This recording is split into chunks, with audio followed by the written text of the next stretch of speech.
Alrighty. Hello, everyone. As usual, I'll wait a little bit for people to come in before I get started. Hi, Frog. Good to see you. God, no matter how many times I watch this opening, it never gets old. It's just so cool.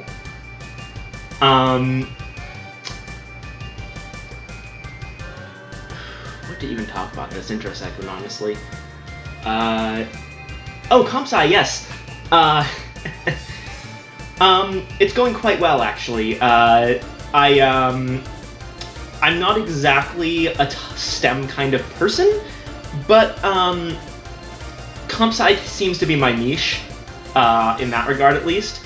I can at least look at stuff and kind of understand how it all fits together, at least once I know what the different expressions mean. I've been able to pick it up fairly quickly, and I have a really good teacher, so, yeah. Professor McCullough is fantastic.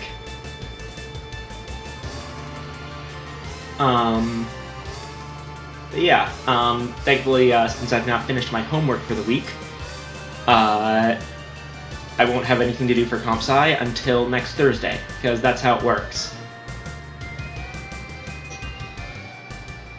Yeah, have you not seen the intro before in one of my streams? I tend to play it while I'm waiting for people to come in.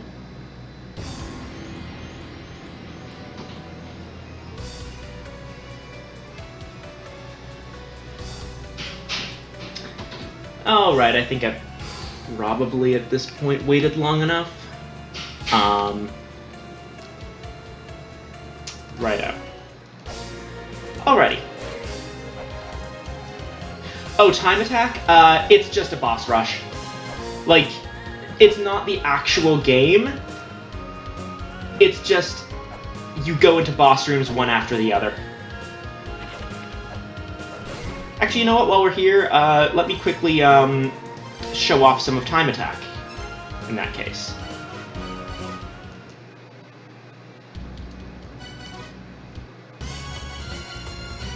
You have different ways to start. I guess I'll show off this one.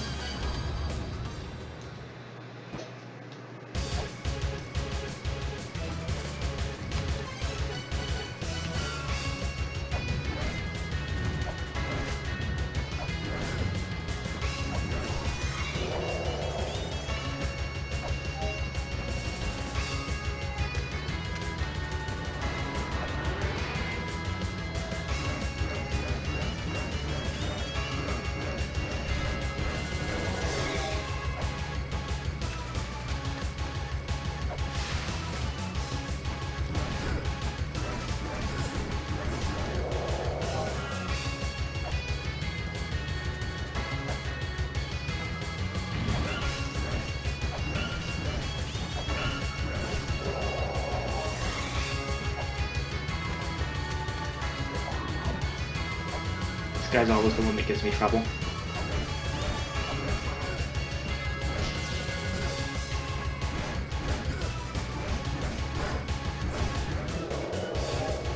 Yeah, I really don't like Hecatoncheires.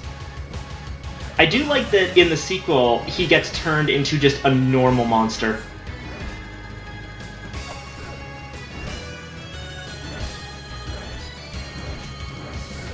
It's also kind of bullshit that in, like, the easy time attack, you still have to fight Backbeard.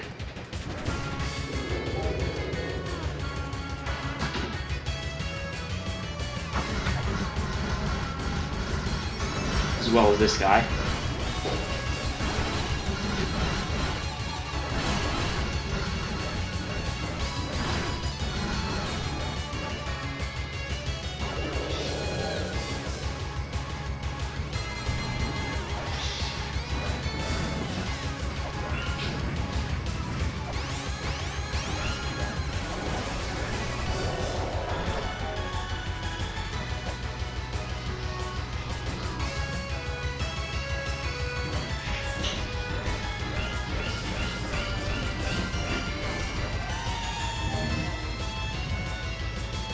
Getting experience points in time attack is really important because otherwise you won't really, ow.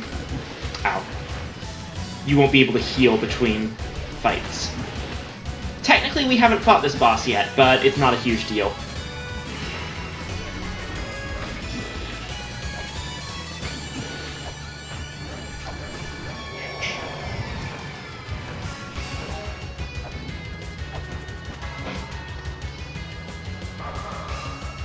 Here's a Kamaitachi.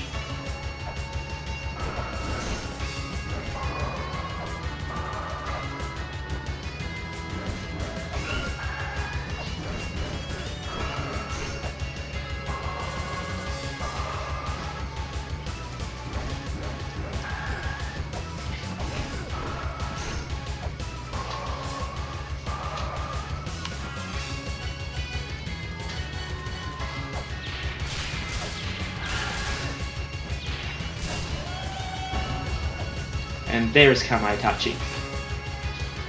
He's the final boss of, oh hey, I got a new record on stream. That's nice.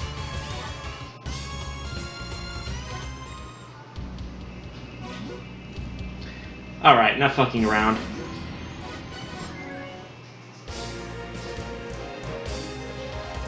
So, I hope that answers your question on how time attack works.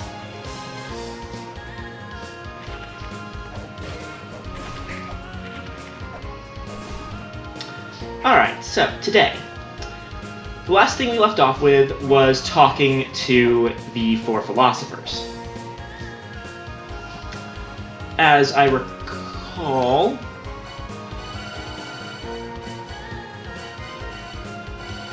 we had talked to Samaranta and Alzadana.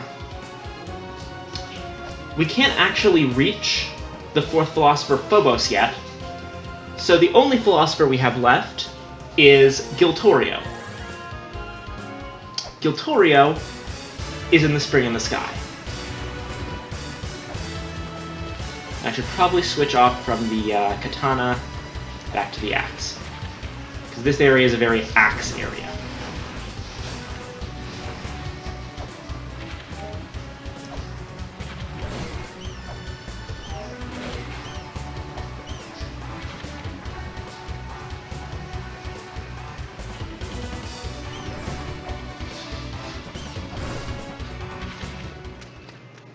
Giltorio is right here. I commend you for reaching me, Chosen One. My name is Giltorio, one of the four philosophers. I am the philosopher of knowledge. The mother failed time and time again. The first children could not see for what the mother truly longed, wanting only her powers. The second children were destroyed in the civil war of the giants. The third children were only interested in their own powers.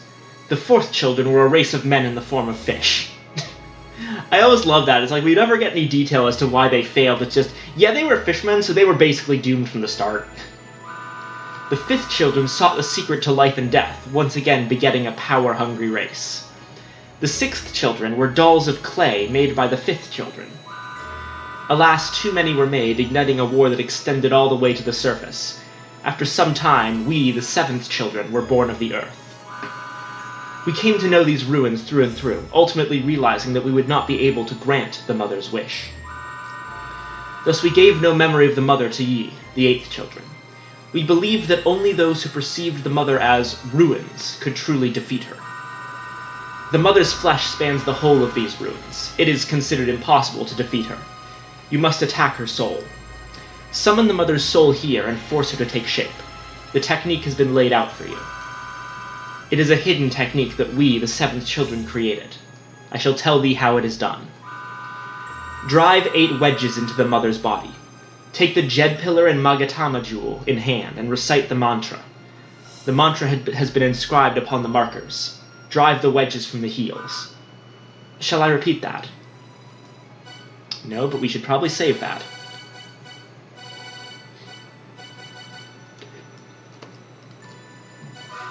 Please, Chosen One, our wish is to set the mother free.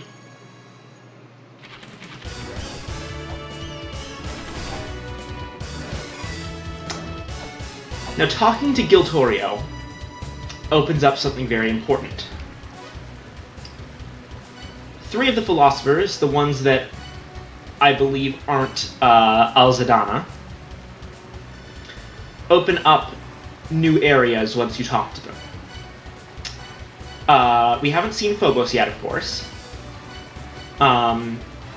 Samaranta opened up the Room of Gems and Scales, which we still can't actually complete. But if we go to the Endless Corridor,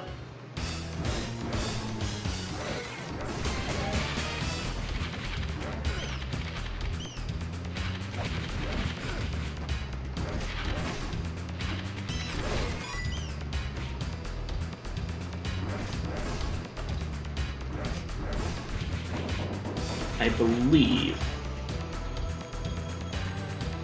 it's either here or... Yeah, no, it's probably the... yeah, it's the next level down. Although that tablet that just appeared there is going to be an interesting thing for later. It's a bit weird that this is the first time it can show up. Because it's just, it doesn't really have a meaning yet. And the thing on it would not be relevant to what we're doing right now. Do keep it in mind, though, especially the fact that it's a tablet that looks completely different from all the other tablets. Alrighty.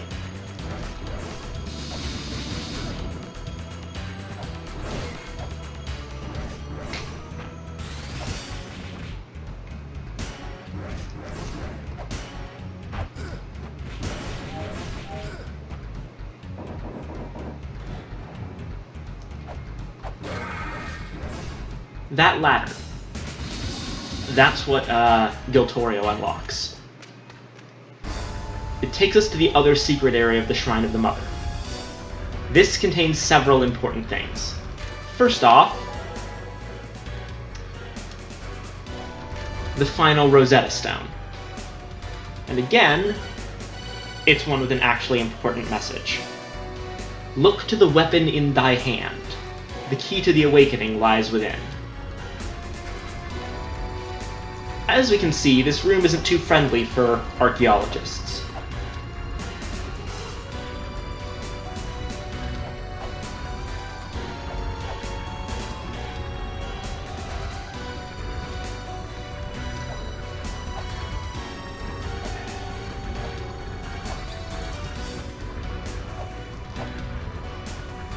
At the very least, we can stand up here.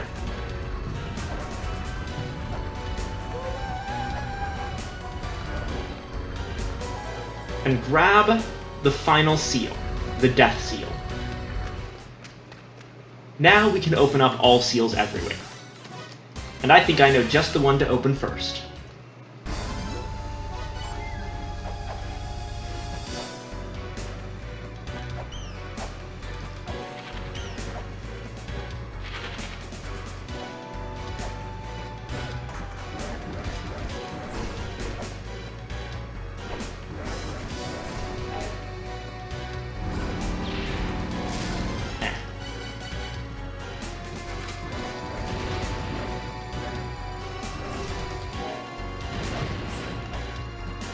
We're actually nearing the end. I'd say we're about 75% of the way through the game by now. But yes, it is a very long game, and you really can't judge how far in you are by how many bosses you've defeated.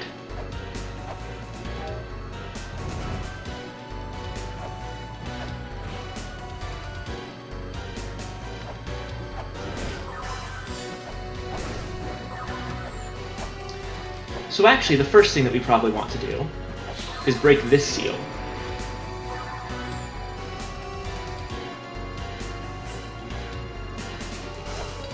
That didn't seem to do much. There's still no way we can really get down there. If only there were a ladder or something here.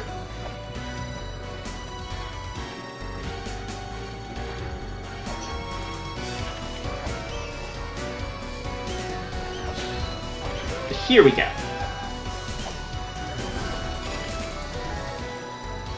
A new sacred orb.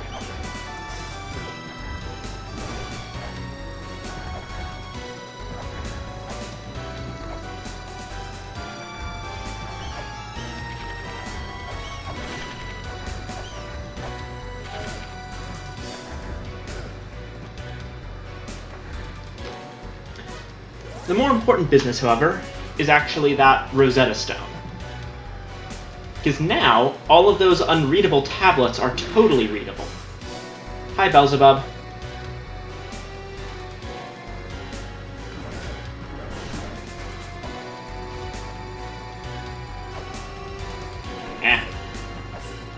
Like this one. When this land awakens, a wall will appear here. This is the wall of your calling. Those who lend their power must use all their strength to open it.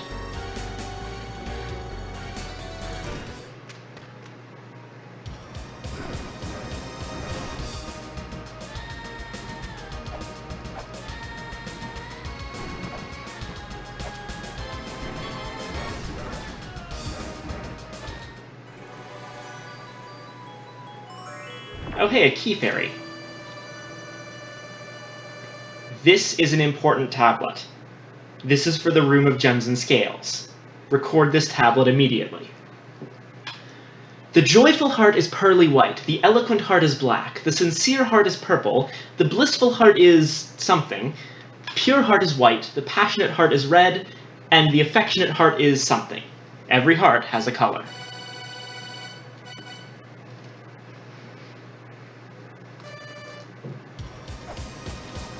Alright. What do we still have to do key fairy-wise? Shoot. Is there anything?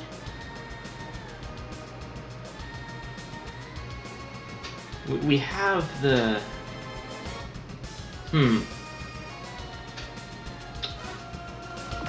As much as I hate to let a key fairy go to waste, we may not actually have anything left to do.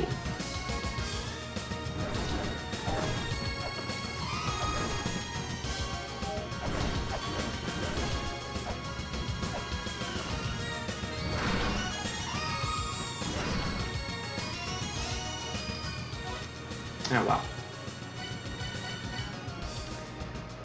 So, another thing that I'd been putting off last time. Let's go ahead and solve the puzzles in the Gate of Illusion. Here's another one of those unreadable tablets. 11 children guard Tiamat's room. There, the Holy Grail is rendered powerless. Well, Mulana, very timely considering, Babylonia is coming out soon.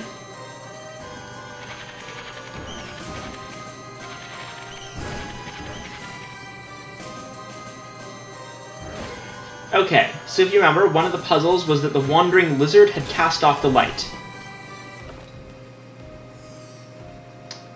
This is how that puzzle works. First off, we're going to get rid of the other enemies in this room. Then...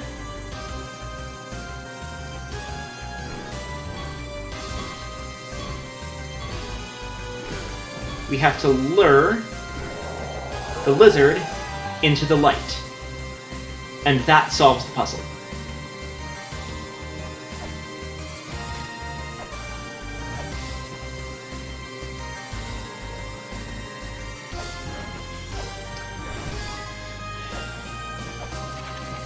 So, yeah, get comfortable there, because that was the easiest of these puzzles.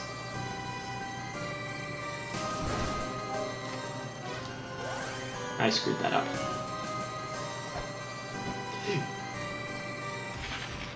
We have to go up here.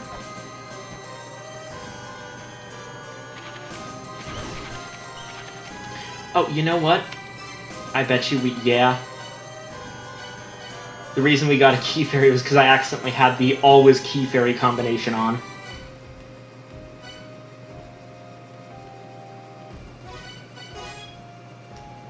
Let's turn on Move and La Mulana instead. That combination powers up the whip.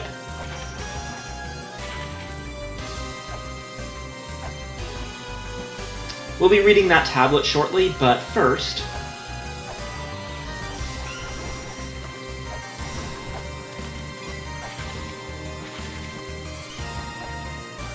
Actually, let's reread the puzzles in case anyone's forgotten. Grieving bird cast a spell. Should the bird die, the spell shall break. The lizard cast off the light. When the light returns to the lizard, the pillar of light will disappear. And the child's feelings shine because of the treasure that is weak yet unbending, and if everything disappears at once, the child will be saddened and its spirit will cloud over. So, we have to make this child cry. Basically, we have to make all of these pots disappear at the same time.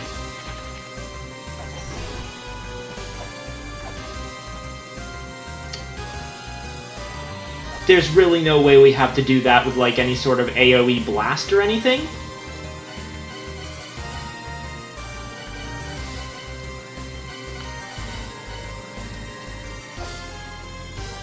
Frog's got it. Za Warado! Oh, shit.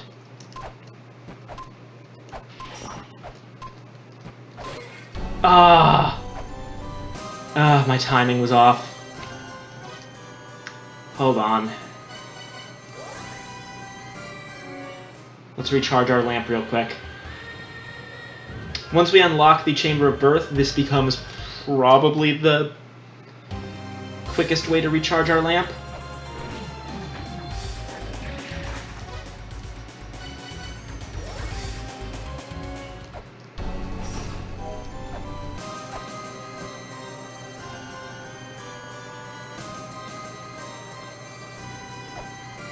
What am I doing?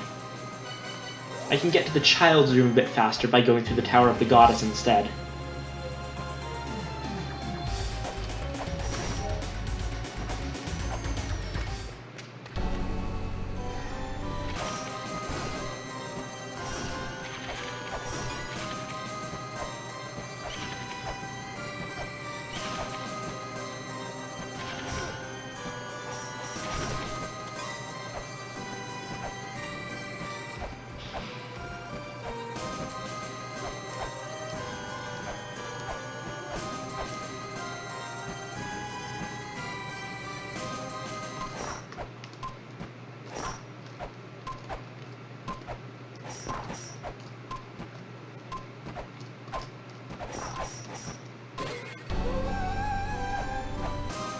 Everything disappeared all at once. Sorry, kid.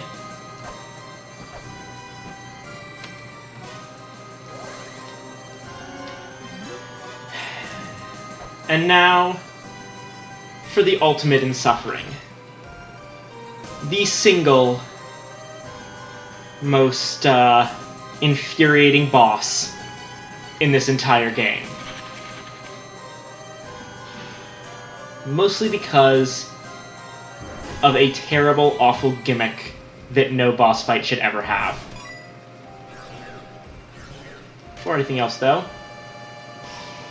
let's just read this thing about the device that creates life hidden in this land.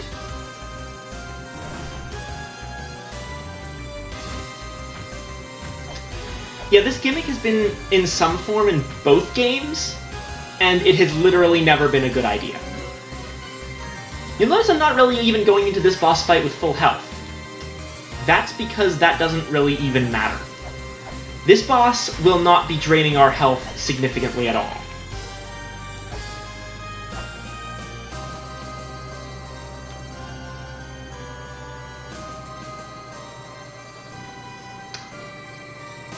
So you'll notice that we have 2 pedestals down there from the 2 puzzles we've solved.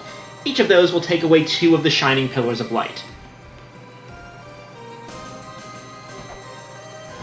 We basically just have to kill the bird. This is the boss room. the boss resets itself if you fall out of the room.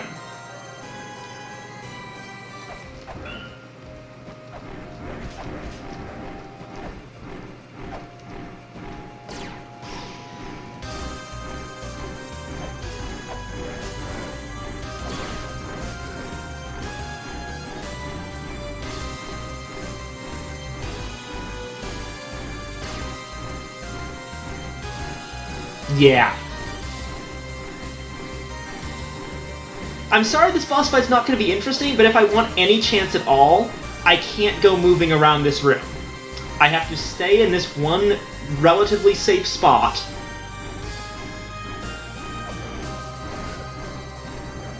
And take in pot shots whenever I can. And even then I still die, because my shield runs out.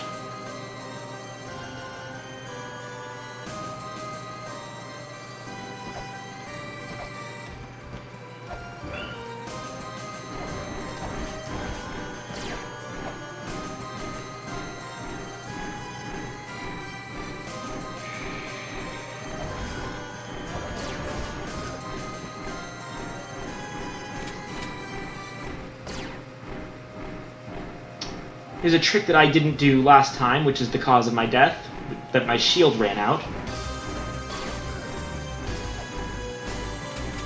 Regularly unequip and re-equip your shield in order to, well, recharge its shots. The shots it can take. Because the silver shield can only take so many projectiles before it breaks, at which point you're shit out of luck.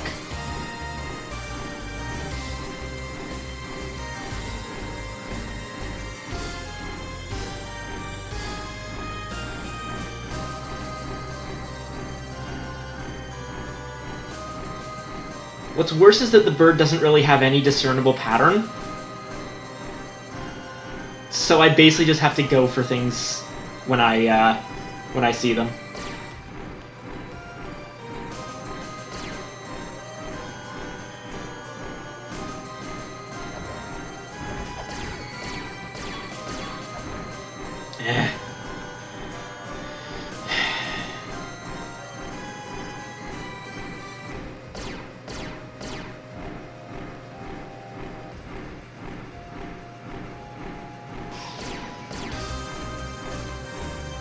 Worst part is you can't even get the... Like, this guy drops a lot of gold, but you can't get it because it falls off of the map screen. Who thought this was a good idea? I am going to go to the headquarters of Negro Games and ask who... Like, what the hell? First person to tell me the names of the person who put this fucking thing in gets to live.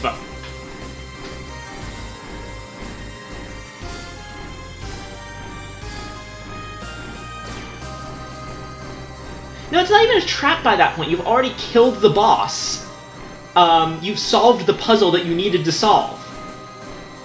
It's...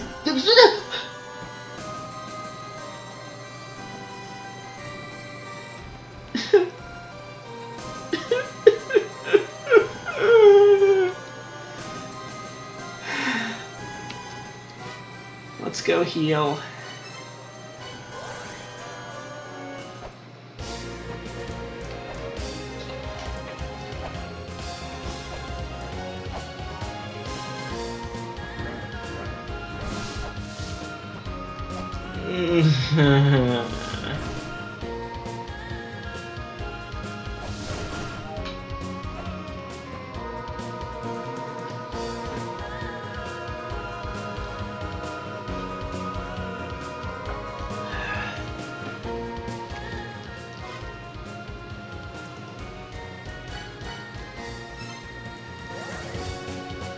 And this is a required boss, I remind you.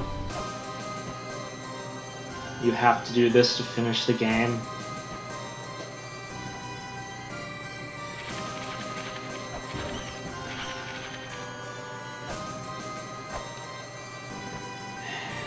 Okay.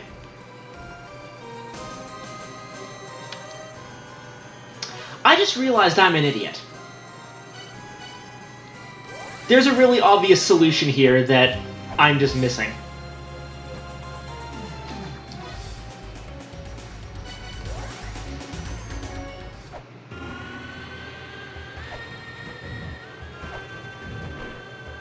I can't believe I've never thought about this before any time I've played the game.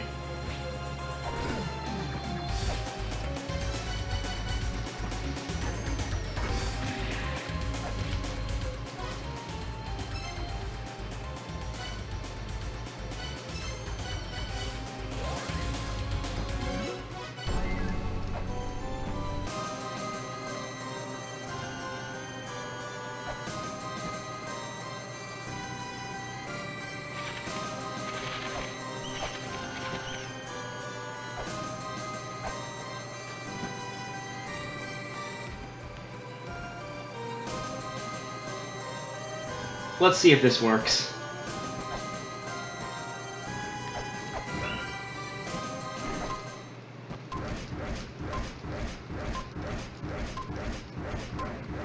Yep.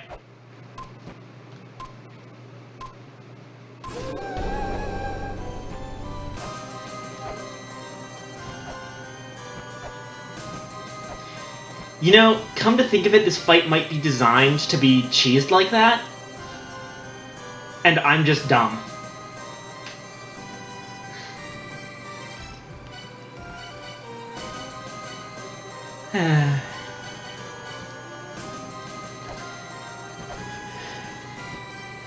Alrighty.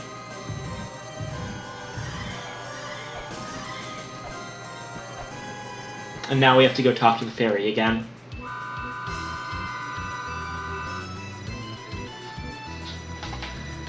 Thank you, guest. My job here is finished. This place gives birth to evil life under orders of the four philosophers.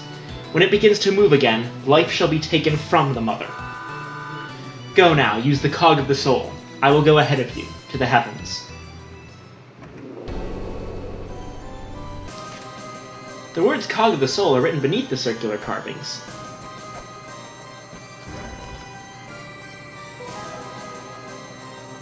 Yep, it's cog.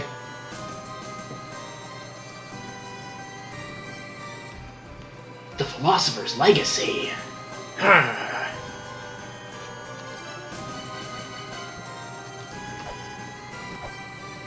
Alright, so are you guys ready to see something fucking cool?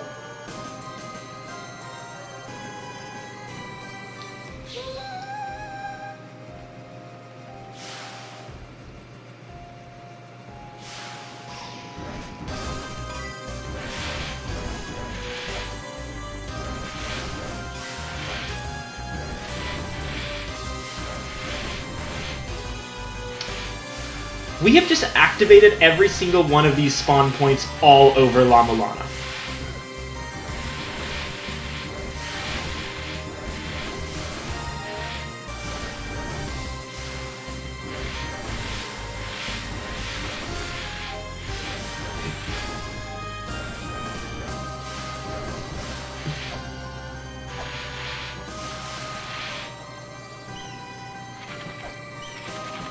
Oh no, those aren't undead! They're mudmen.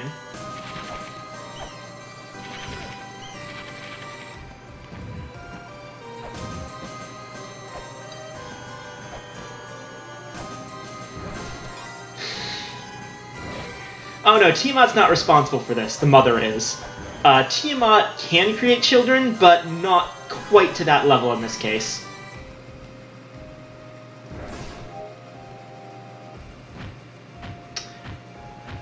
Maeve probably could, but she's not in this game.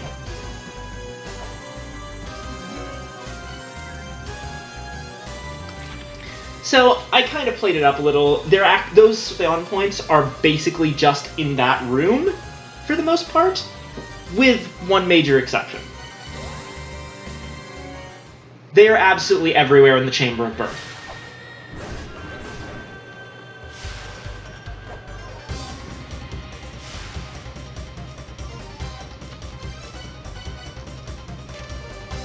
They became human and prospered on this land. They cultivate strength and depart this land. In other lands, they continue to flourish in order to reach the heavens.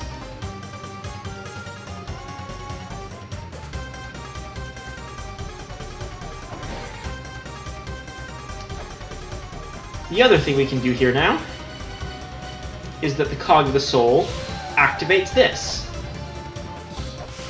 which makes this thing go, which we can use to activate that. And go down here. And then we can go through a portal here. Theoretically. And up here. Break this block. Get this block to move.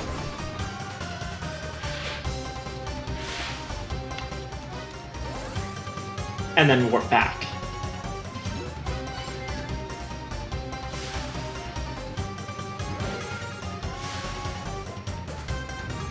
While I'm at it, I'm going to refill my lamp just in case.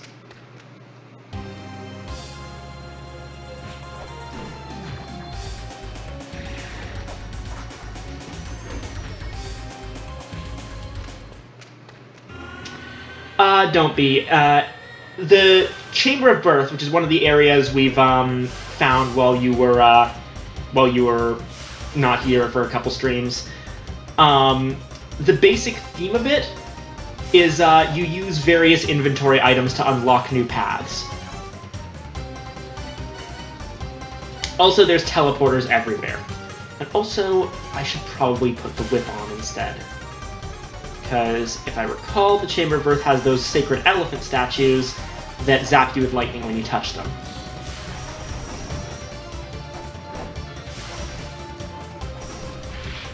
All you need to know is that our getting the Cog of the Soul opened up a whole bunch of new paths here.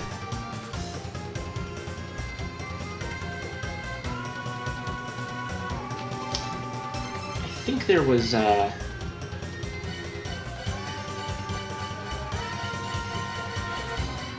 not quite.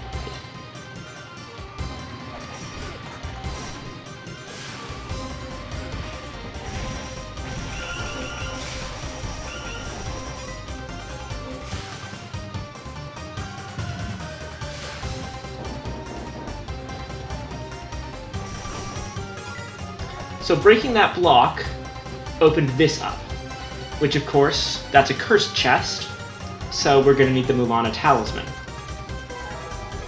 But we get the Dimensional Key. And the Dimensional Key is a very nice item that will make the bosses in the Dimensional Corridor stop respawning every goddamn time.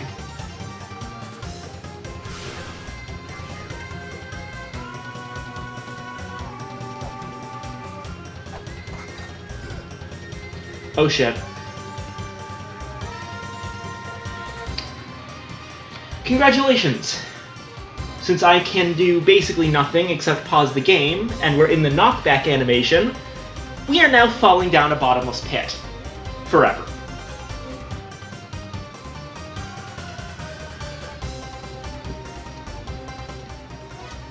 Let's just warp out of here.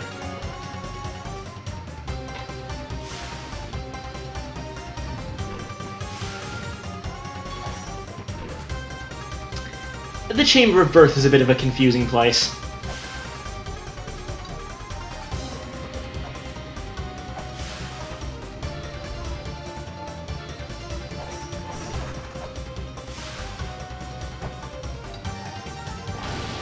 Ow.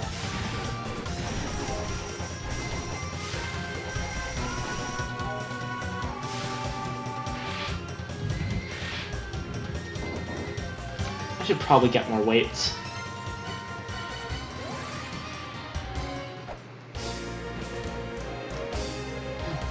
Yeah, listen, I've played the game multiple times, and I get lost in the Chamber of Birth. It is such a weird location. It's also one of my favorites, but...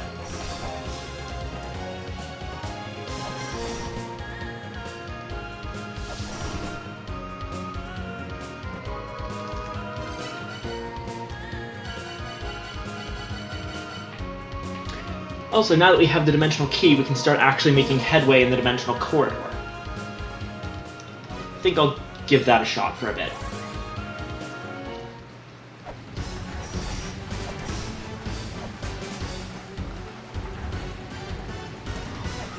First up, Gerda Blilu. This is probably the easiest boss. Just hit her from underground.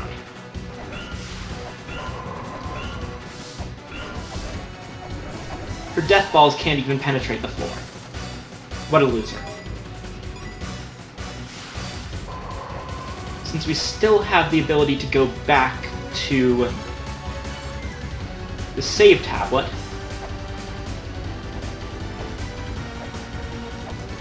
yeah, that's valid.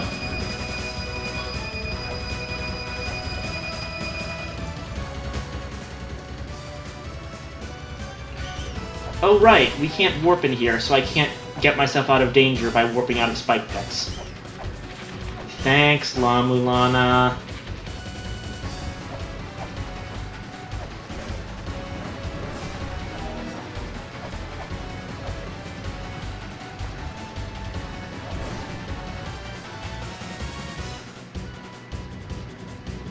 Okay.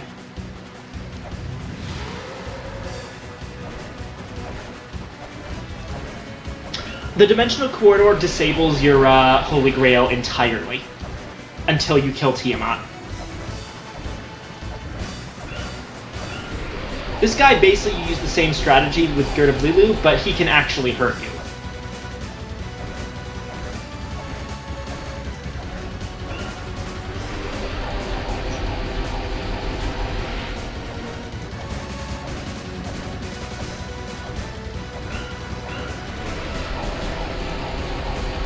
This one is named Kusariku. Oh, and be careful because that weird cylindrical block will zap you with lightning if you hit it. So that's just an added bit of annoyance to this boss fight.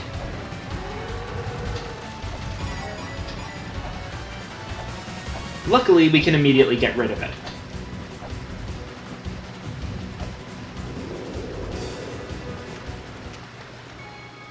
And find the fourth philosopher. I commend you for reaching me, Chosen One. I am Phobos, one of the four philosophers.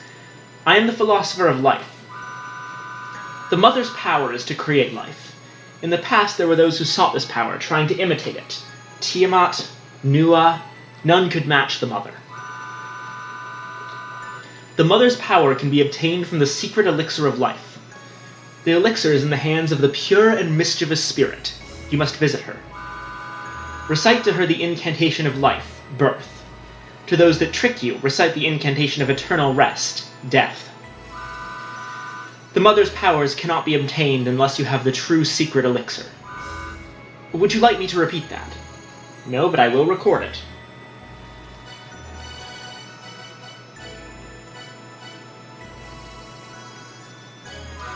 Go now, Chosen One.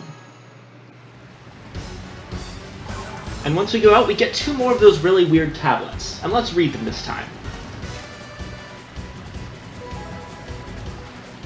These are mantra tablets.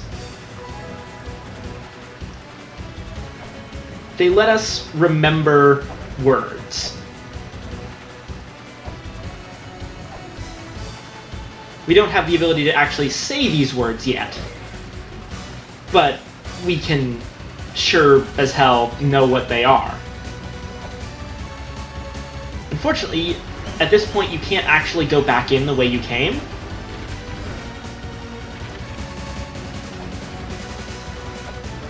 And I just fell because I'm an idiot. 3 shall be lit. The light is dependent upon the number of lives the 11 children have.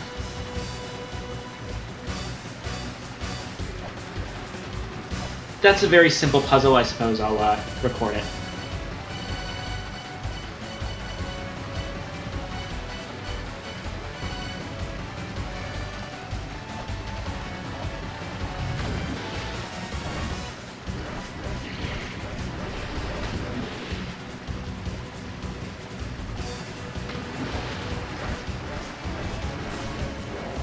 This guy can either be a really easy fight or a really hard fight depending on the RNG you get. I got him actually standing on a platform twice in a row, which means he was a really easy fight.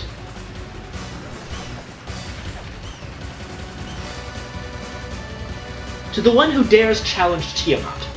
If thou survives, I shall grant an opportunity. An opportunity to obtain the secret treasure that slipped through thy fingers. I shall await thee, beyond the boundaries of time.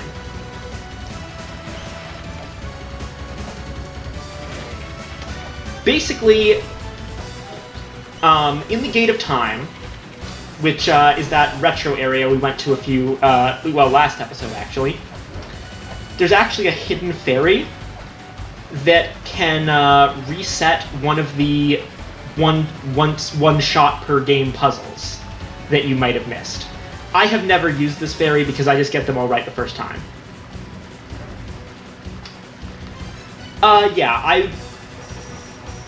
There's 3 things that you can miss in this game, both with upgrades and the very final life jewel. The fairy can bring any of them back for one more shot.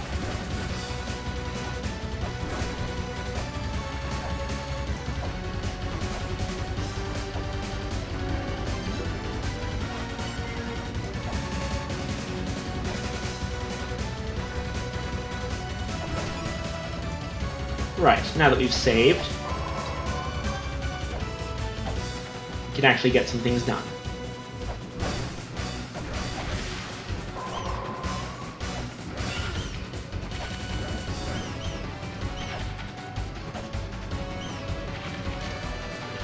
When the Mother's power disappears, all will be destroyed. There is only one path to survival, that which has received the holy blessing.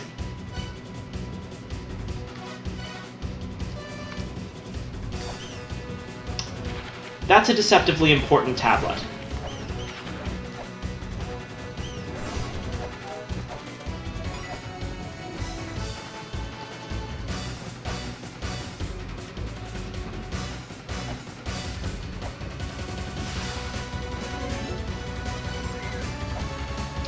Let's get out of the dimensional corridor and heal. And I suppose now... No, let's still wait until it's actually relevant.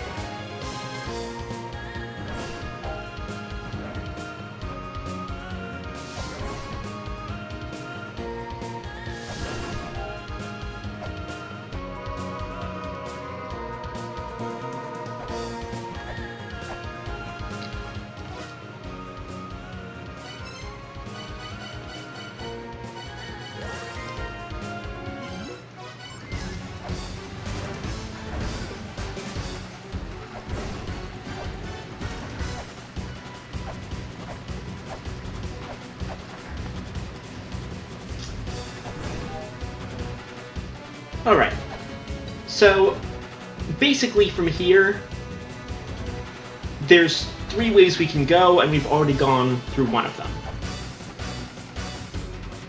So let's go up and left. This is Lulu. I think that's how it's pronounced. He's not too bad. He can be annoying with how much he jumps around and shoots balls at you. Also, the shield doesn't really work properly on these.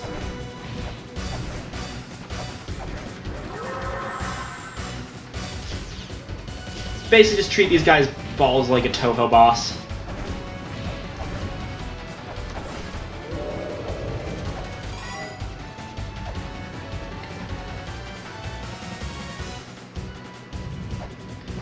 These guys are actually really important enemies because they give you a lot of experience when you kill them. Meaning, you can recharge your life here.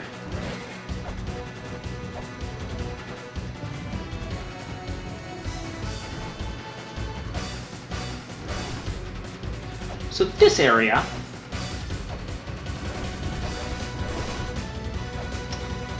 you're just going to want to keep lighting these lamps.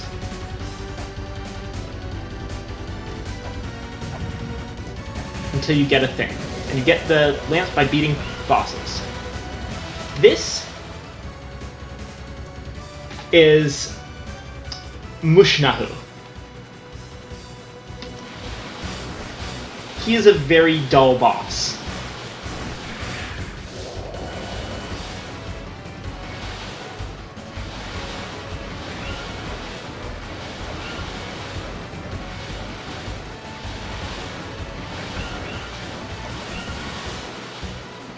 Basically, just keep doing this.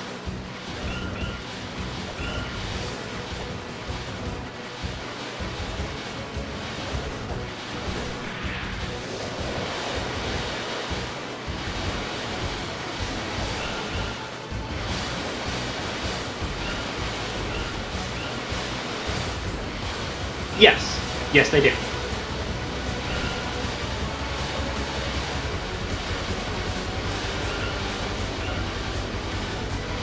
Oh wow, I'm doing terribly.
And doing all of this gets you the Angel Shield. This is the best shield in the game. It is completely unbreakable. Anything that can be blocked by a shield will be blocked by this particular shield forever.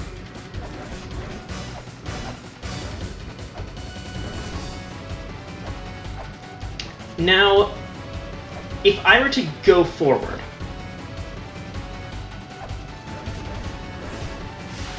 right now in this area, I would pretty much get murdered by the next two bosses. The best thing to do if you're in a situation like this, since there's not really a fairy here, is just kill these guys to get their approximately 12 points of experience each.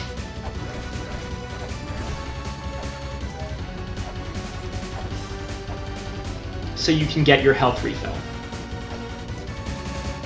Luckily, there's just enough screens that you can get to without encountering a boss that you can keep getting the basic enemies to respawn.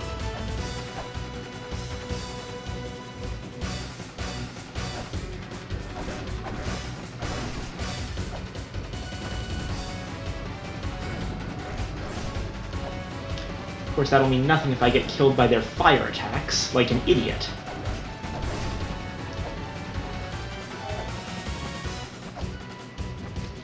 I should probably start killing them from a bit further away.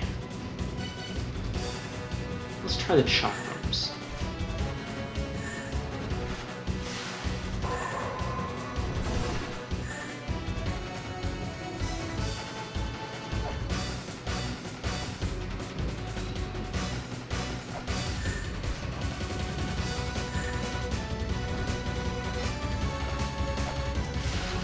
No, I definitely need the shield.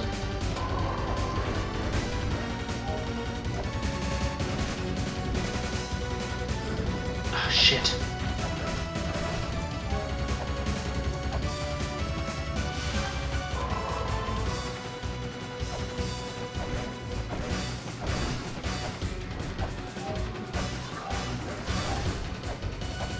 Thankfully, you can at least kill the fire.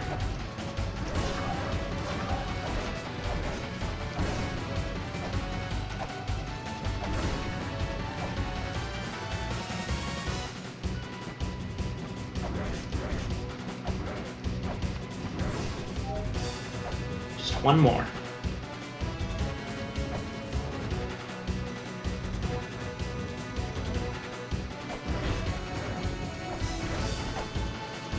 shit. Oh man. I am way too close. There we are. Ah. A bad ninja there could have completely ruined everything.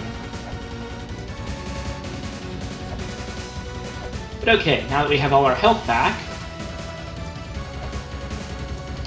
If it's not obvious, this is the boss room. Don't go up.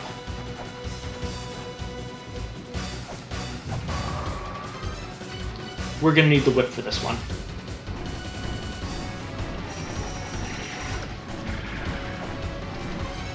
This is Umu da Brutu. Yes, Umu.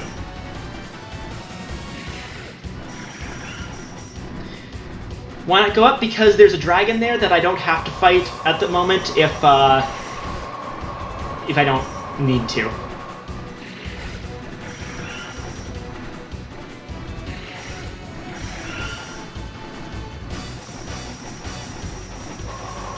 This guy has a very simple pattern. He'll charge at you. He normally has that wind around him, which makes him invulnerable. You can dodge him, but it's usually better just to do this. You can also whip your way through the whirlwind.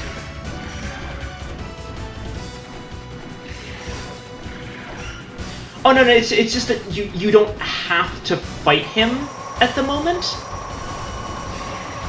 And it's usually best to, like, not fight bosses unless you absolutely have to. Shit. Do I just not have enough damage for this guy? Ah, fuck.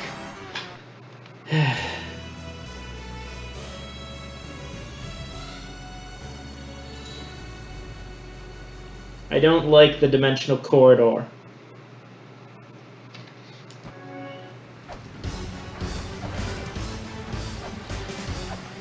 Okay, yeah. I think I need to get more power before actually taking on those bosses.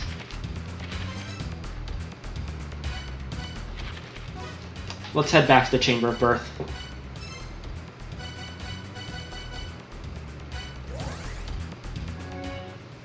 But yeah, the gimmick, really, of the Dimensional Corridor is that doors close behind you, and so it's not ever just one boss you have to fight, in general. Like, you fight a boss, but then you're locked off from getting to the back to the save point and the exit to the corridor until you fight multiple other bosses in a row. Like, I physically could not leave that area until I had fought Lulu, whatever the worm thing was, Umu da Brutu, and I think even one other boss after that.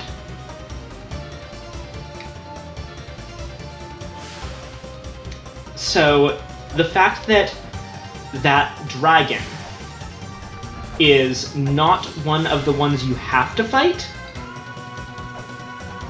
means that it's usually better to skip him until you have cleared that area out and gotten to the save point. What I was trying to do was get the Angel Shield before I returned here, but that doesn't seem like it's going to be a thing that's happening.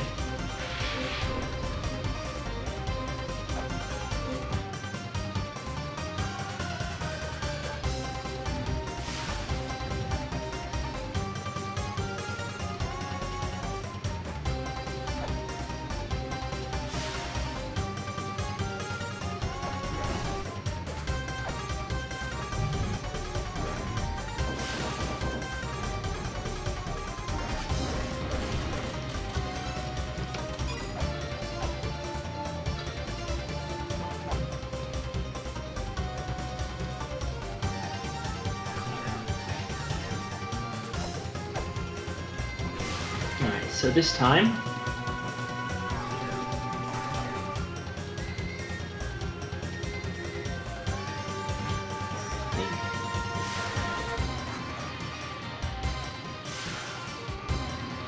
is that right? No, I'm getting this wrong. See, even I get lost in this area.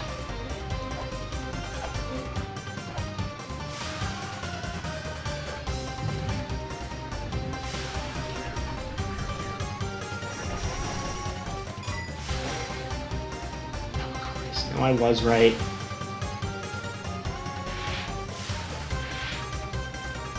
Hi, I'm Q. Good to see you. You, I believe barely missed me getting my shit kicked in the dimensional corridor.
Right. Now we can actually get through here.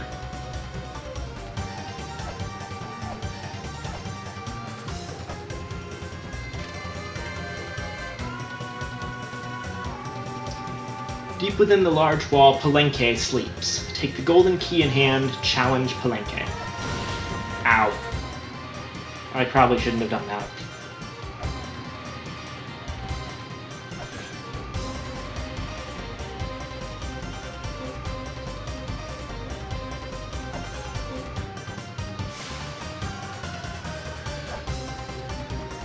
So now we can finally read this tablet. Dance in this place. Let's praise life.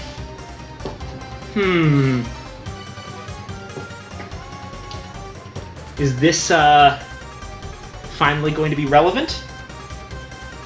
Okay, swing a weapon 3 times to the left, then 3 times to the right, and then jump.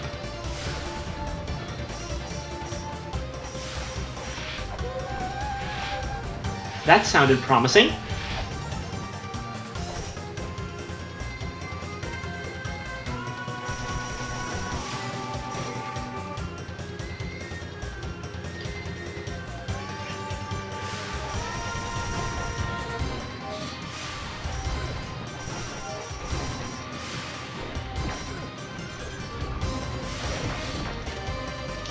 The white opal represents joy. The meaning is infused into the gemstone.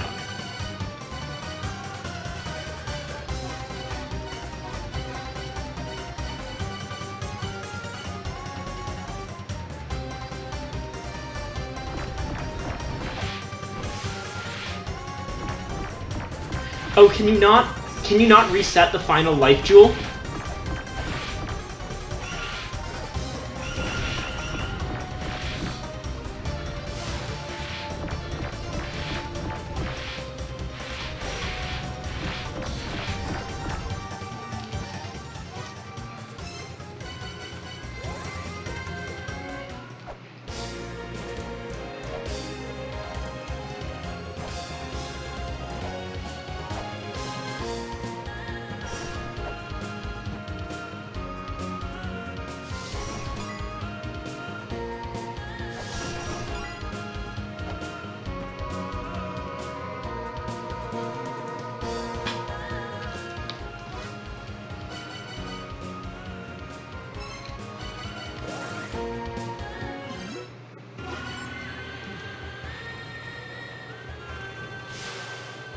Okay, yeah, I was just flat out wrong about that then.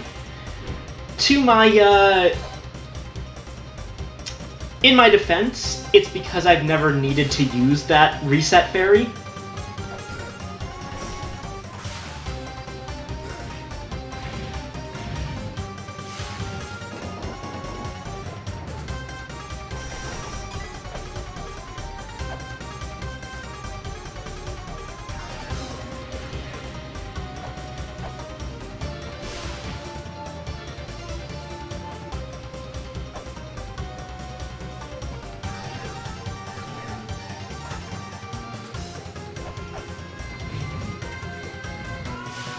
Yeah, money can't buy the real thing, huh?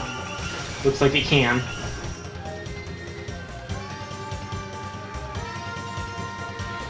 Righto. So.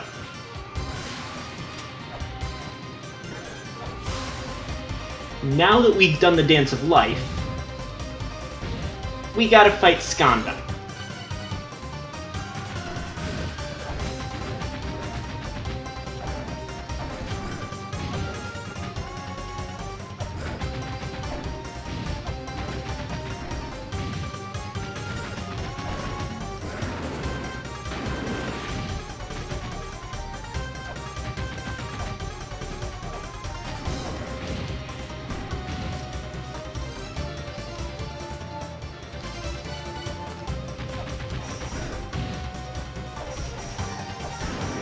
He fell over. Oh, when hit by a sub-weapon? Yeah, you can't hit him too many times with a sub-weapon. He'll become invincible to sub-weapons for a few seconds.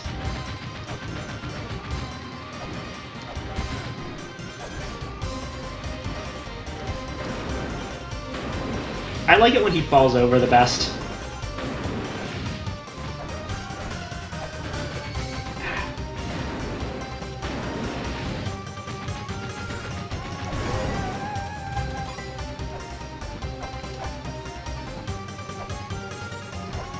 And for killing Skanda, you get the Pachette key.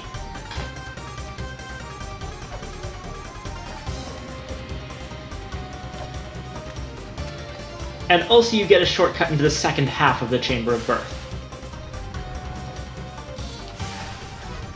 But mostly you get the Pachette key.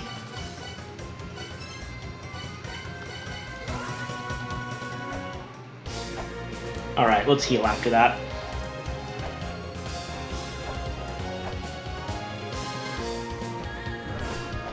I'm glad you guys like Skanda so much.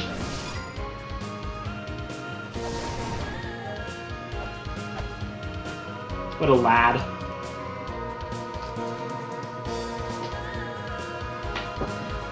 And yet, to be fair to the guy, he was literally just born 5 seconds ago.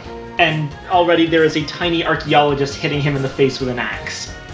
I'd be a bit panicked myself.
Oh, fuck. I still had the shuriken equipped and I tried to pull out my shield.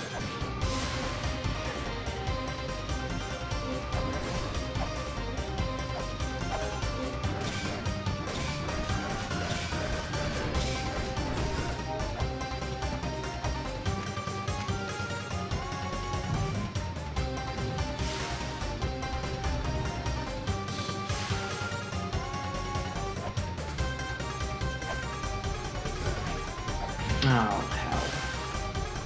Can I not get back? Oh wait, no, there's a thing. Yep, there we go.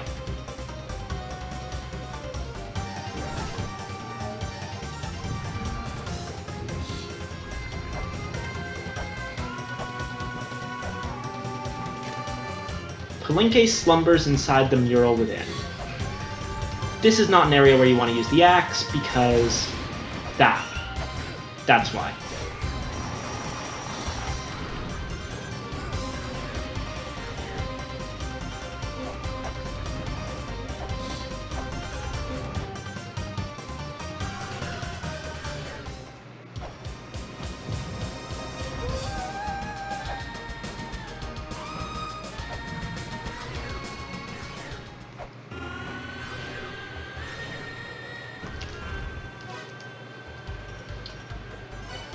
that's the other main thing to do before we can actually get to something interesting.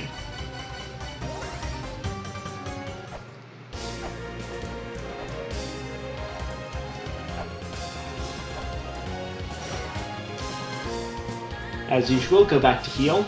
This pattern should be familiar at this point. This is really the part of the game where you kind of have to go back and heal after absolutely everything, because so many bosses at this point forward are just, like, huge health sponges.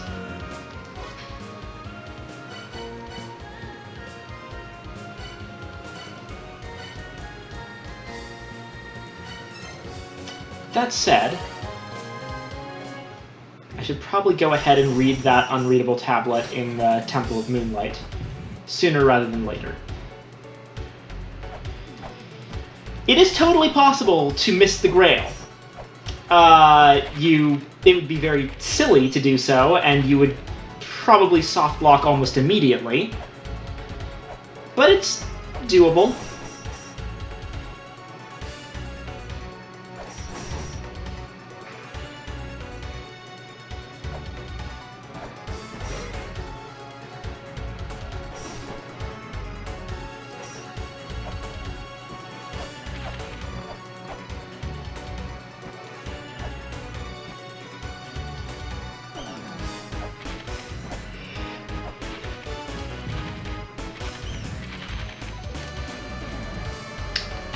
This is an incredibly important tablet.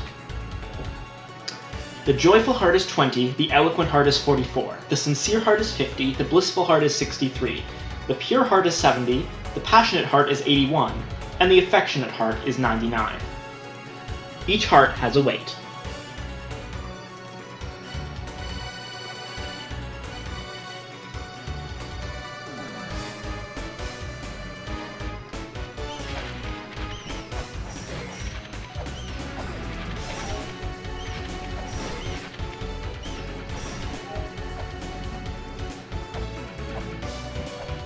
Oh yes, we'll be talking about the manual come late game, because a certain late game puzzle absolutely requires you to read something in the manual, and moreover something that's very easy to, like, dismiss as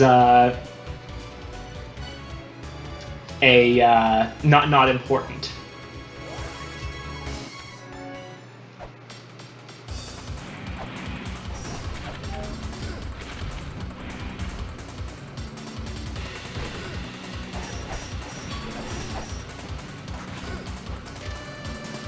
Too quick for the eyes.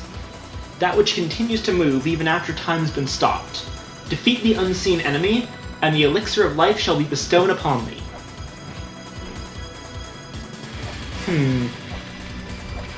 I remember something like that. It was, as I recall, over here.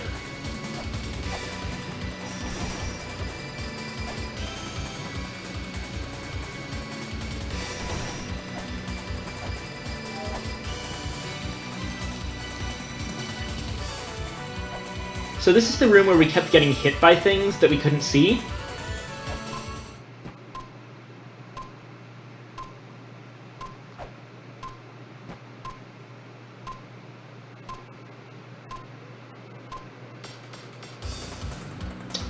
Well,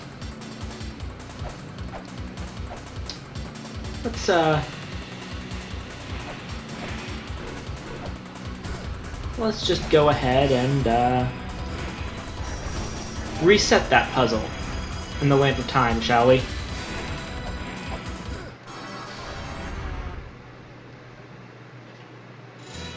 Yeah, those are pretty much rods.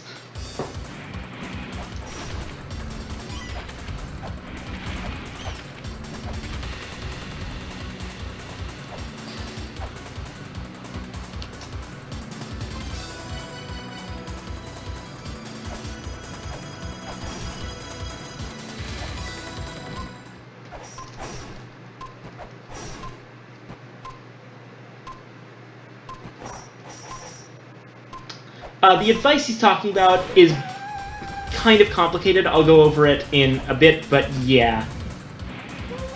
MQ might actually be better at figuring this out. Or explaining it, I mean.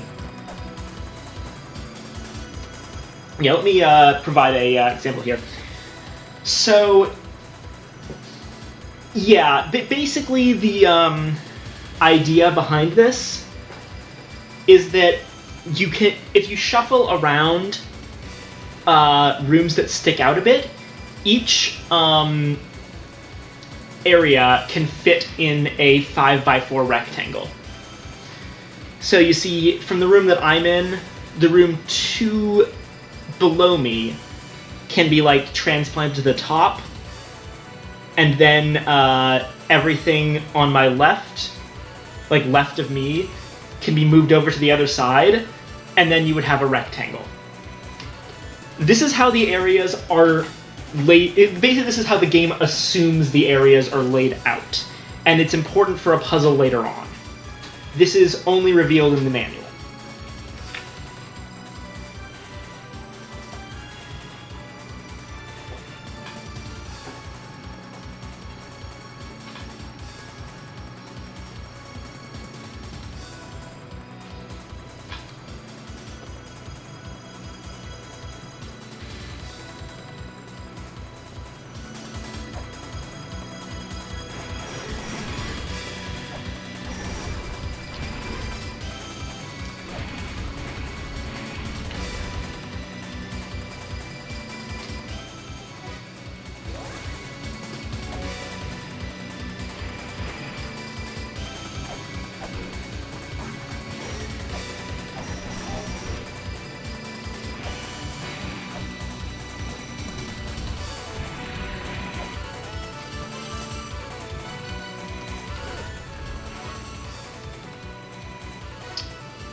Do we have everything we need for the Room of Gems and Scales? Okay. Joyful, eloquent, sincere, blissful, pure, passionate, affectionate.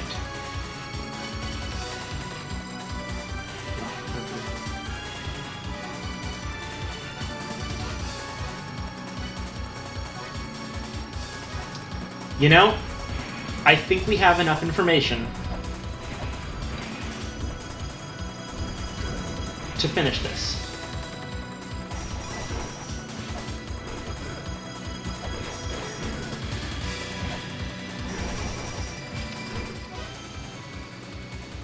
But first, let me show you guys a fun little Easter egg.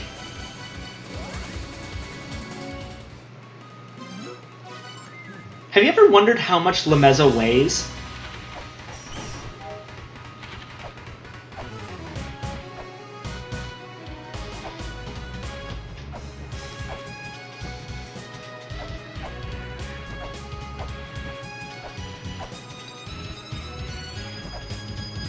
Get up that way.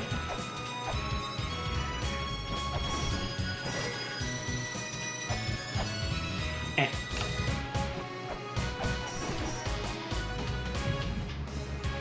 No, it's not until the second game that the stuff that you're carrying actually has a weight. And that's going to be a fun puzzle when we eventually get there. But this thing up here is basically a tiny scale. If you notice, there's La Mulana's numbers up there. If I remember my numbers correctly, La Mesa weighs 61 units. 61 La Mulana's units.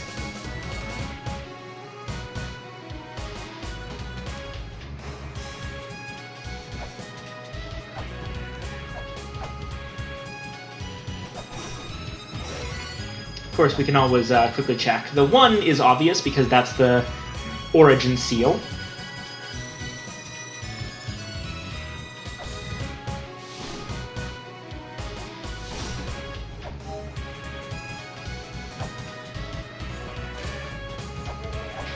Now what's the other tablet?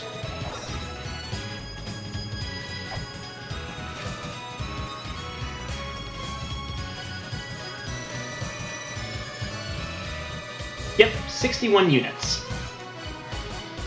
So, whatever La Mulana's units are, Lameza weighs 61 of them.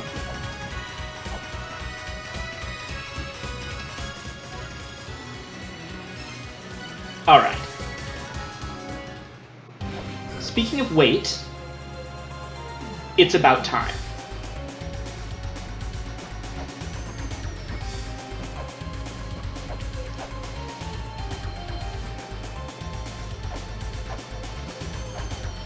So as you can see, we've got a little scale here.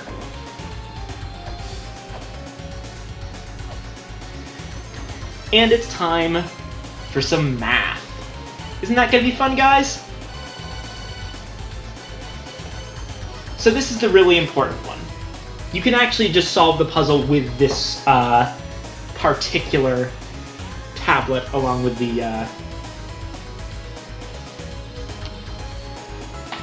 Yes, I am business. It's a trick I learned the last time I played. I'm always discovering new things about this game.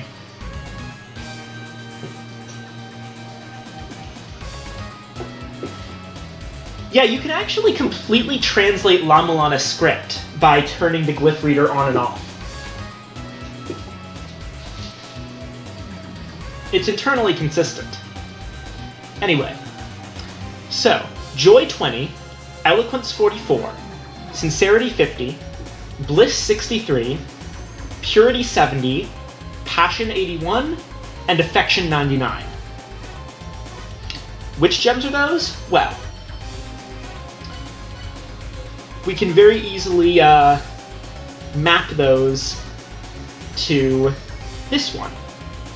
The Joyful Heart is pearly white, the Eloquent Heart is black, the Sincere Heart is purple, the Blissful Heart is unknown, Pure Heart is white, the Passionate Heart is red, and the Affectionate Heart is something. Every heart has a color. So the only ones we don't really know are Affection and Bliss. That said, one of the ones that's very easily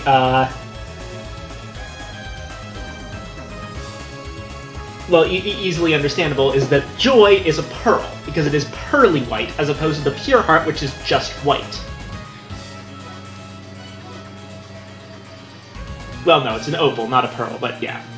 There's different levels of white. So the white opal represents joy. Black onyx means eloquence. Purple amethyst indicates sincerity. The red ruby means passion. The something sapphire signifies affection. We can probably assume here that sapphires are blue, therefore the affectionate heart is blue. But if we do some addition, we need to balance the scales. So, there's a very easy way to do this. Just try adding numbers that seem to go together. For example, you can easily say that 99 and 81 make 180. That's a very simple puzzle. Now try to reach 180 with the other numbers. 70 plus 50, that's 120. And then 63 is 183.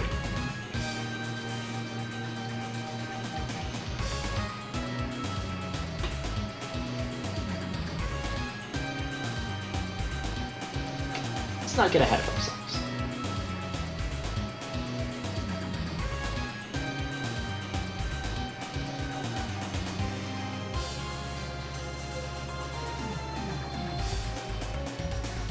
So, you guys have probably already figured this out.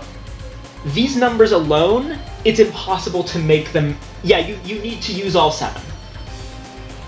With these numbers alone, it's actually impossible for it to come out to balance on both sides, with the simple fact that, well, they don't quite add up properly.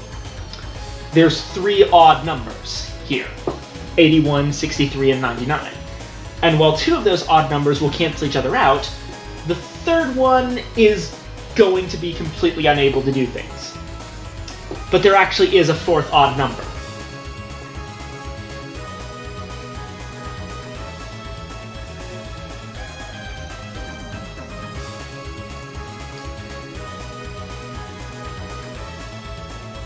That is correct. Lameza's weight being 61 is also part of this puzzle, because as we saw, he does weigh down the scales.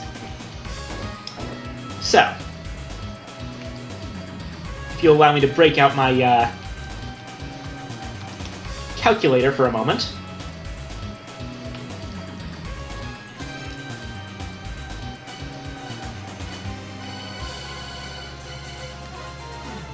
Including Lameza's weight, 20 plus 44 plus 50 plus 63 plus 70 plus 81 plus 99 plus 61 equals 488. So, ultimately, all we have to do is get to 244.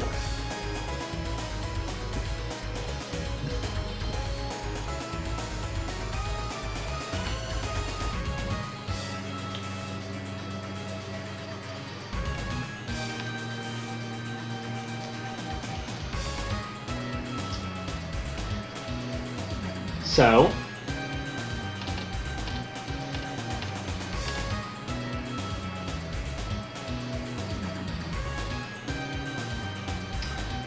$99 plus 81 plus 20 plus 44 is 244. That's an easy one. 99 and 81 is 180, plus 20 is 200, plus 44 is 244. Meaning that if we put 50, 63, 70, and 61 together, we also get 244. So on one side,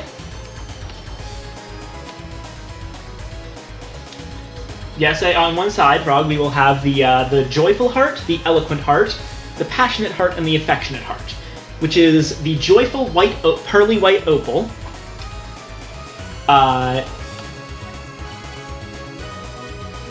the eloquent black onyx, the passionate red ruby, and the affectionate blue sapphire on one side, and everything else on the other side. But before anything, don't make the mistake that I may have just been about to make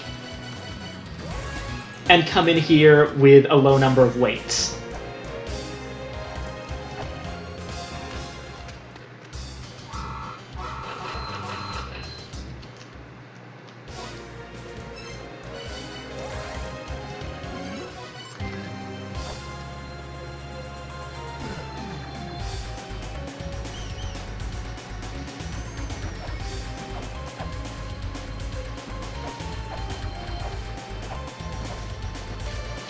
Those who seek power, prove thy knowledge. If thy spirit is balanced and just, the power shall be granted. The joyful heart is pearly white.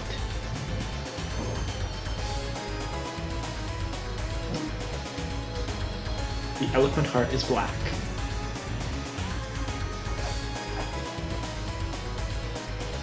The purple heart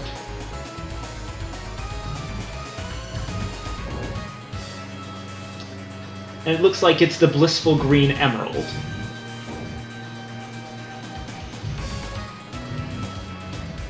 The pure white diamond.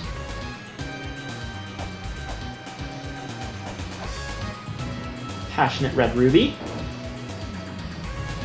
Affectionate blue sapphire. And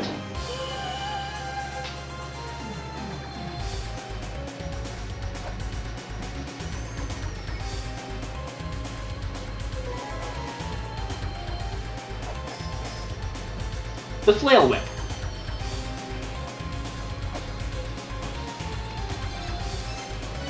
Since I also have the whip damage combination on, the flail whip is an absolute beast.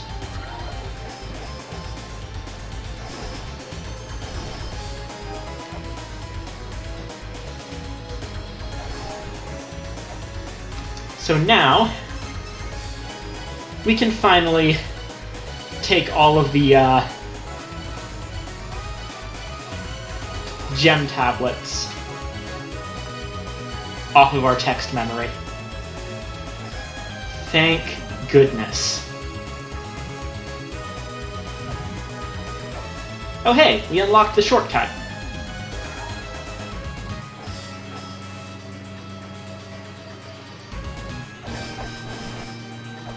I have never really paid attention to the actual exact damage values of the weapons.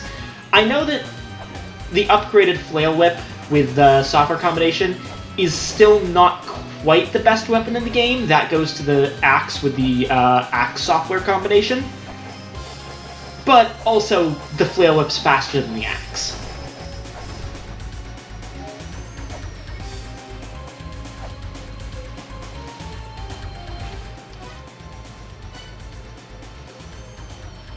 Oh, I'm wrong?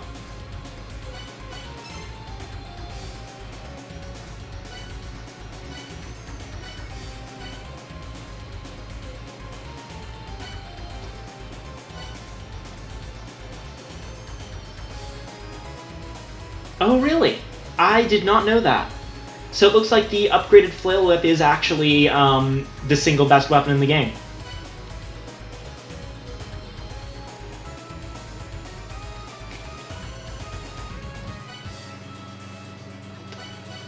Right. This is what we were doing. We're going back to the Inferno Cavern.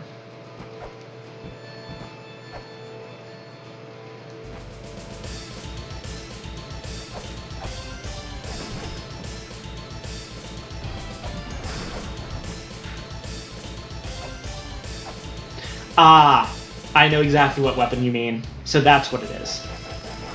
The ultimate key sword.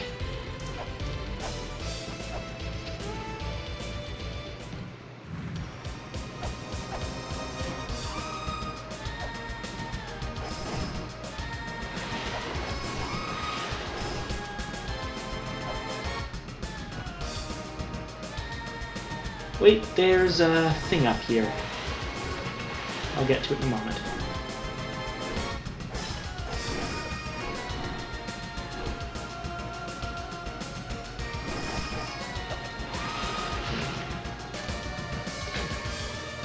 There are two angel shields shining golden in this world. One lies in a twisted world, one can be found within a deception.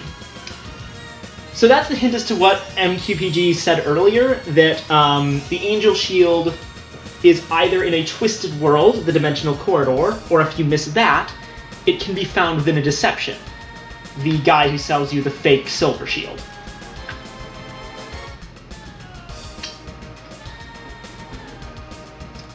Of course, the first time, I was dumb and thought that the deception was the Gate of Illusion.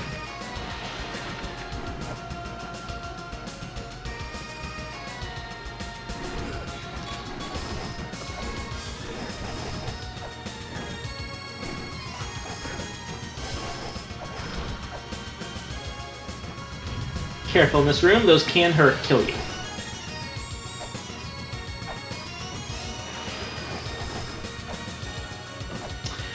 In the Graveyard of the Giants area, there is a giant shopkeeper who offers to sell you the silver shield.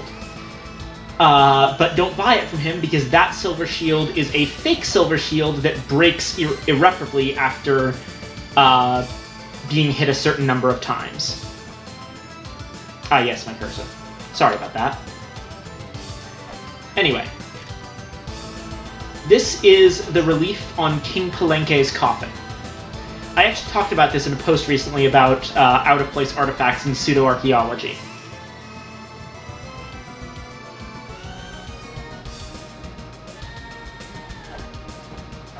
I had not noticed that. Huh. That's pretty cool. And I just realized I have to do something else first. Elsewhere in the Chamber of Extinction.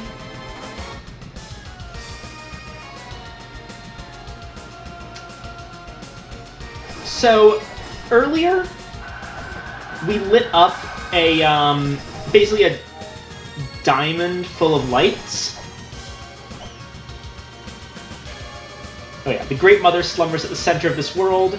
Lay the dragon bone to rest there. Thou shalt then be permitted to stand in the Mother's presence. Let the map guide its placement. So that's where that tablet is. We've already solved that puzzle, so not a big deal.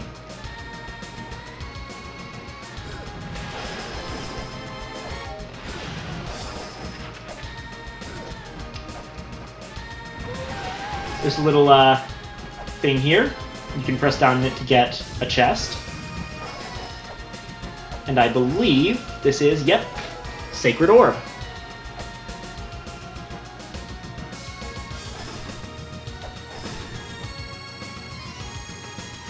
And if we climb all the way back up on the outside, this thing will come down with the symbol of the Pochette key on it.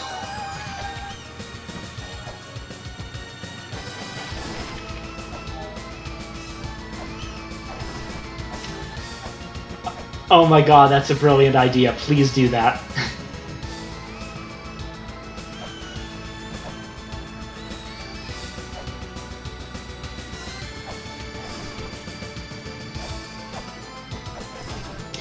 Yeah, my very small ulterior motive for the Upart post was I listed mostly ones that appear in either La Mulana or La Mulana 2 as items or other things. The only exception to that was the Babylon Nokia, which I only included because it's funny. I mean, come on. I still can't believe people actually thought that was real. Like, even the creator of the Babylon Nokia didn't actually expect people to, like, believe it. It was an art project. But then people started passing the image around out of context.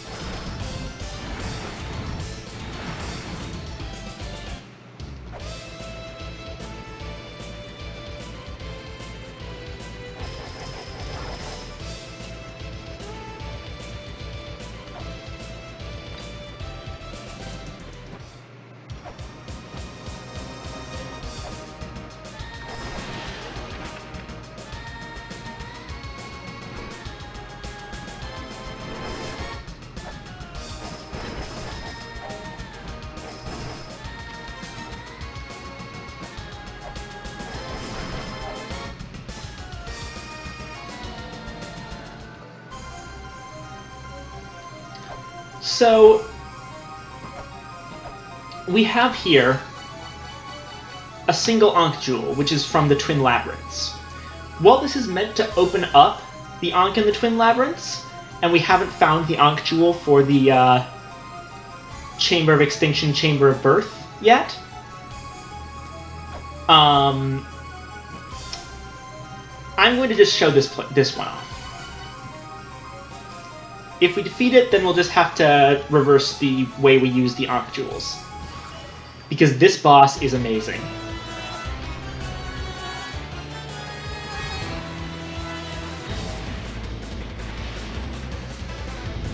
Don't forget to use the Pochette key to get the thing started.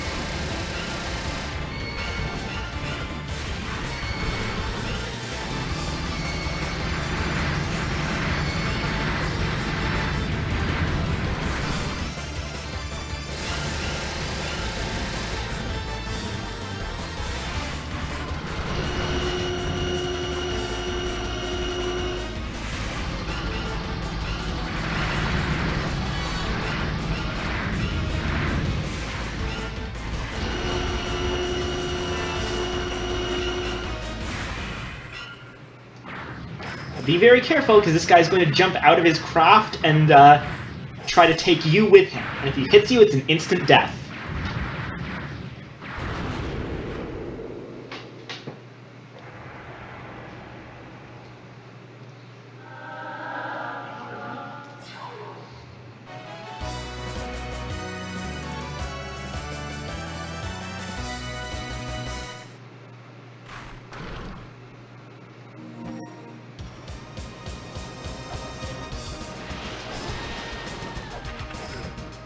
So yeah, that's Palenque.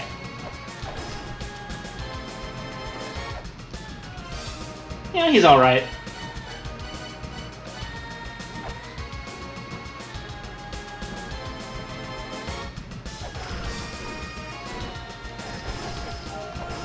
Alright, since I can't seem to find that tablet, I probably forgot to save it. Let's just go grab the correct Ankh Jewel. It's kind of funny. The tablet that tells you where it is basically just says, in Brahma's room where life springs forth.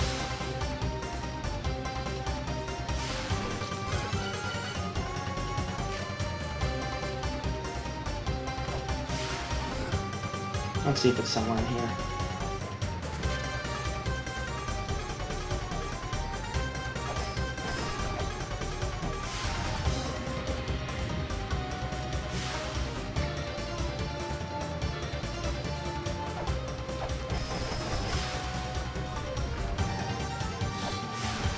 Is it maybe this one? No. That's the one that's talking about protecting the golden key.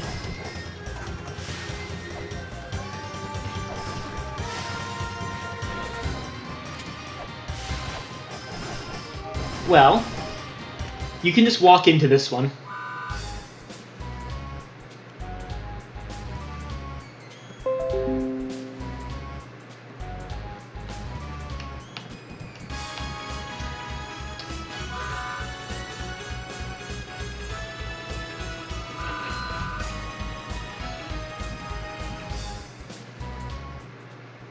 Oh, that's too bad. That looks like Frog's power tripped and he had to leave the stream. Just sent me a message. But yeah, you just straight up buy the Ankh Jewel for this area.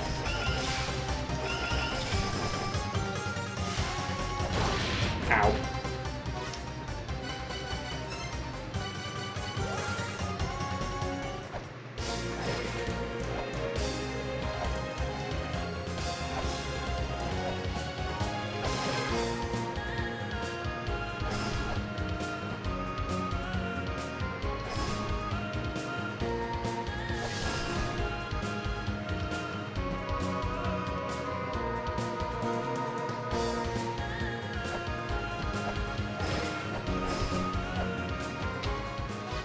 So. Oh, 150. 150 gold.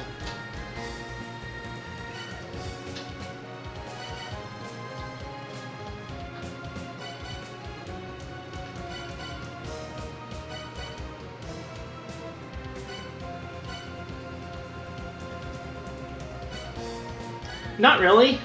There's stuff in this game. The most expensive thing in this game is more than double that at 400 gold.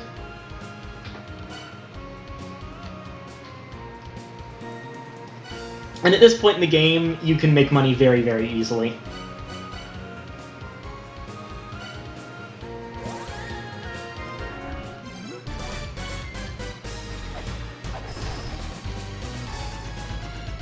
So heading back to the Twin Labyrinths.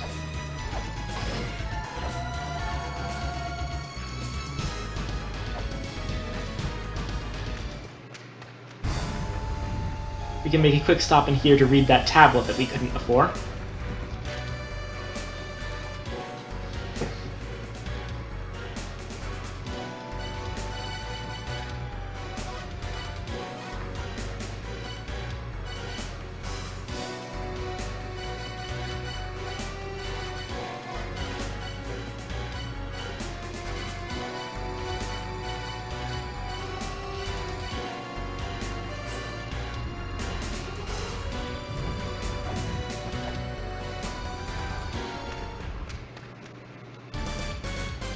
Yeah, those are the children of Tiamat.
We have to get through this area again.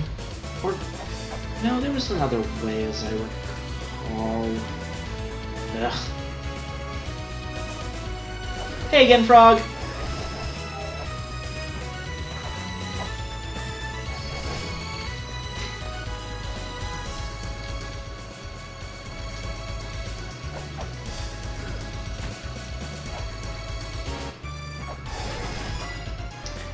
Now that we've significantly powered up,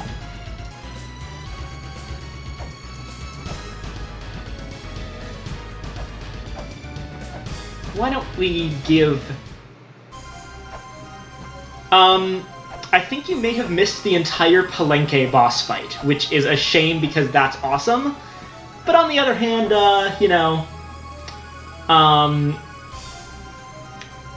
something to look forward to when you're playing this game yourself. Or, you know, you could just look through the stream when it's archived.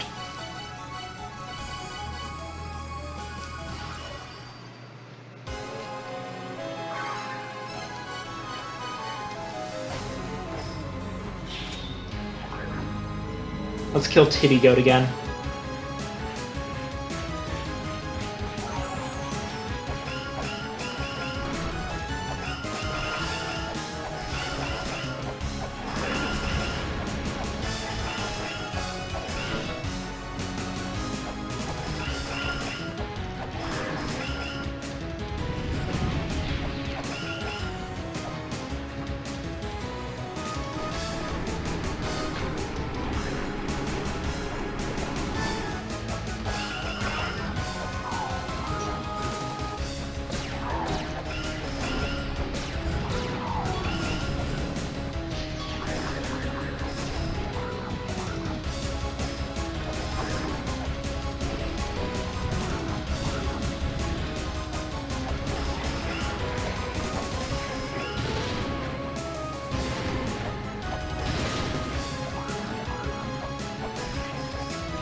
Careful, because this boss summons columns of fire, which can kill you after the fight's ended.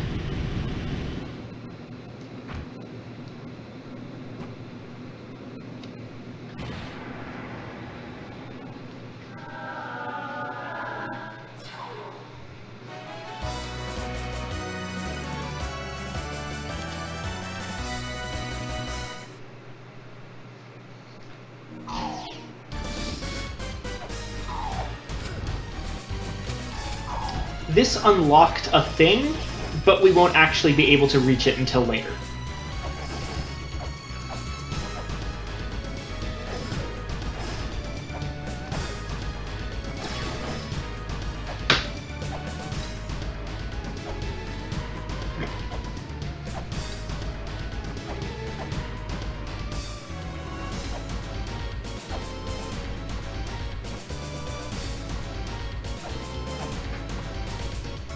Yeah, that's like 2 bosses in a row with Kaizo traps. The second game thankfully cut down on that quite a bit.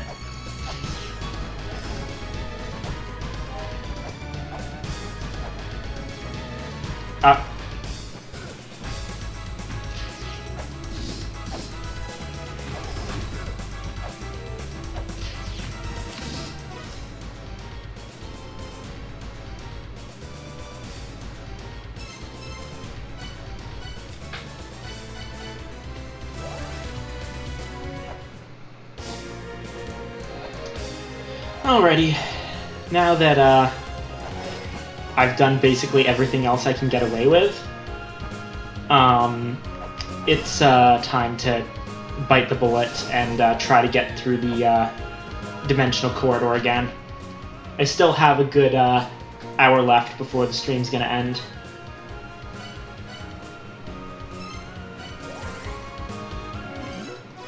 Alright, let's save.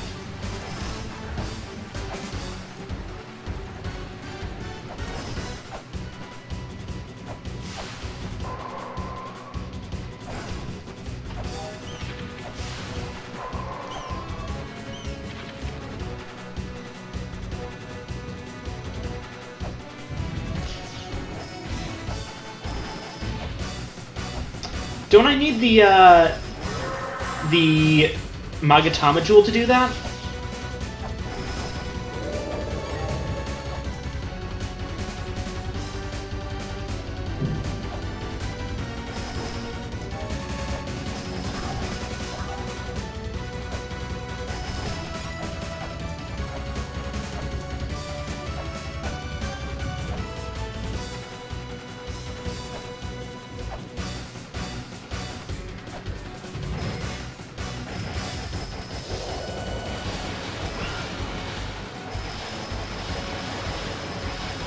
Ah, okay.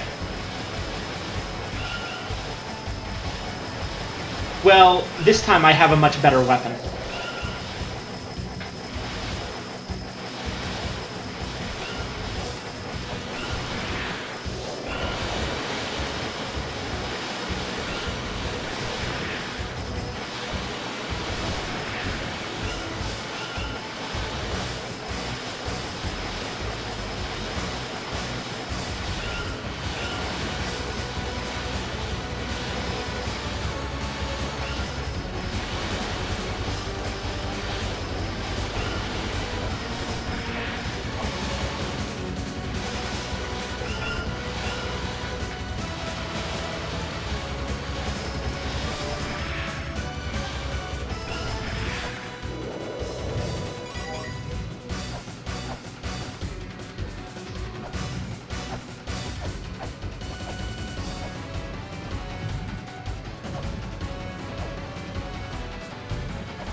And that's why I didn't bother to go in with a full XP bar.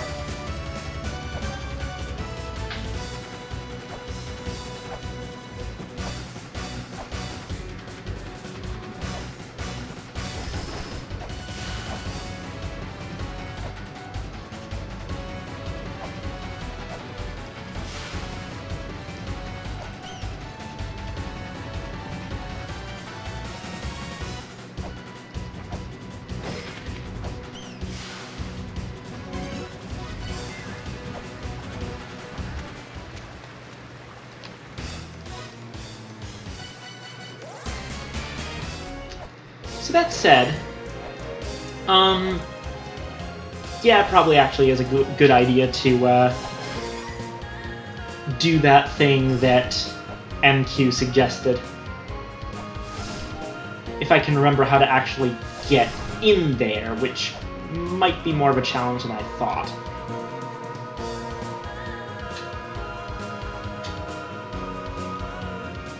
Ah, yeah, those 11 orbs represent the 11 children of Tiamat, and if you have the dimensional key and can kill them permanently... Oh, the infinity sign just marks a thing.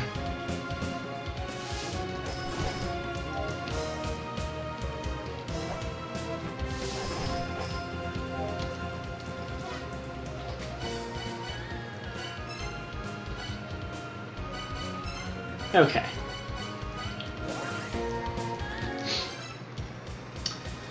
So, the thing being talked about is that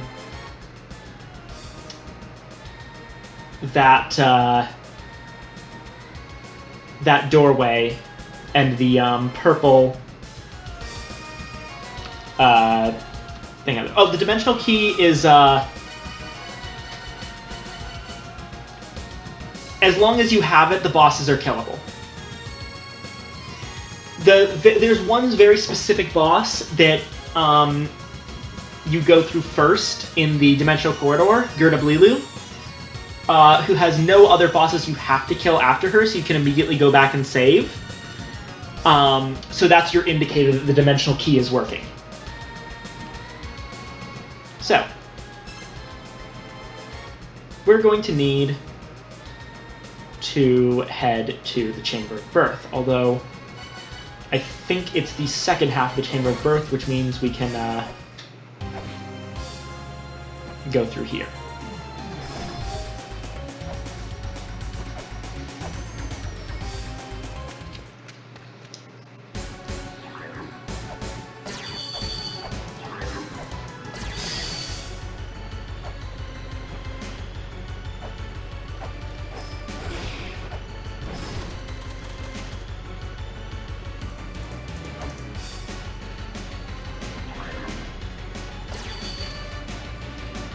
Oh, there it is. There's that tablet I was talking about that tells you where the Ankh Jewel for the Chamber of Birth and Chamber of Extinction is. In the place where the God of Creation resides, there is a jewel shop located where life springs forth.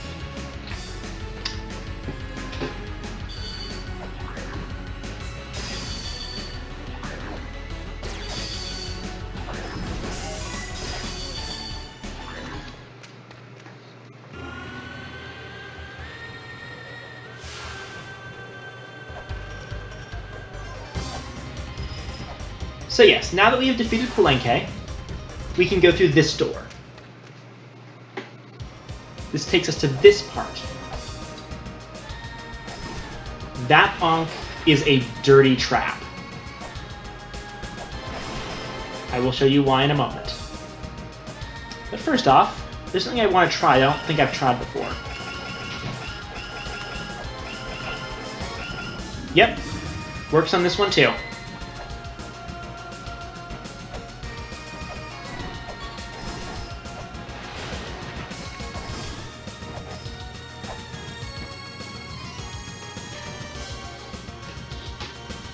There's a potion that makes the large spirit visible. Seek the righteous spirit. You're going to want to save this one, because this one tablet can be made inaccessible because of this.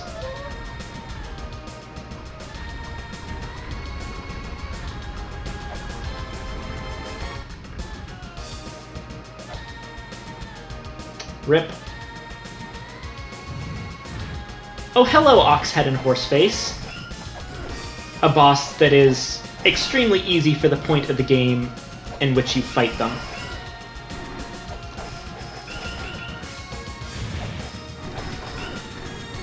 They're really not that much harder than Jackrabbit from the very beginning of the game to get us the Origin Seal.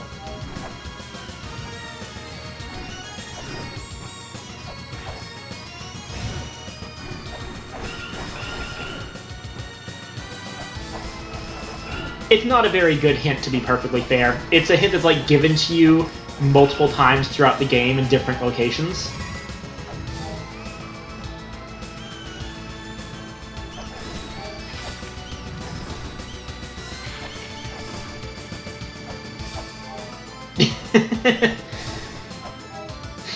I suppose.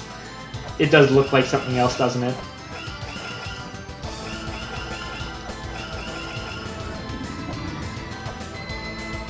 So you're actually supposed to like wait for this guy to go to the right position, and then hit him again to stop him moving. But you can just stand on his head like this. It doesn't actually matter. And yep, this is Spriggan. Nua sleeps in the last pyramid of the Burning Land. A philosopher blocks the path. Well, we've talked to all 4 philosophers. And here, we get a secret area of the surface.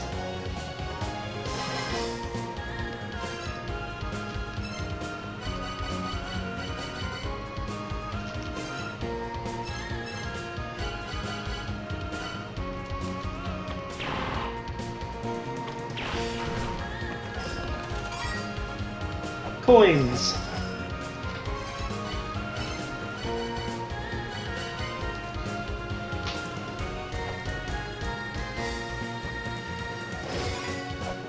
More coins.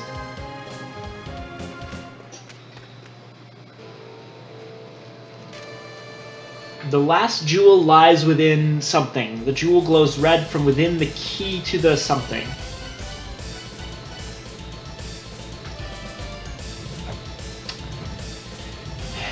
Welcome to Fireman stage.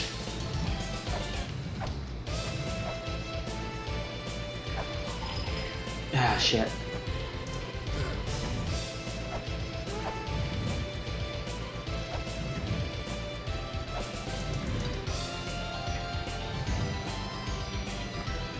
This is an obvious puzzle, but we can't actually do anything with it yet. So we just go through here and get to the Tower of Ruin. Now be very careful here, because there are rods and they will knock you back into that pit. You don't want to go into that pit.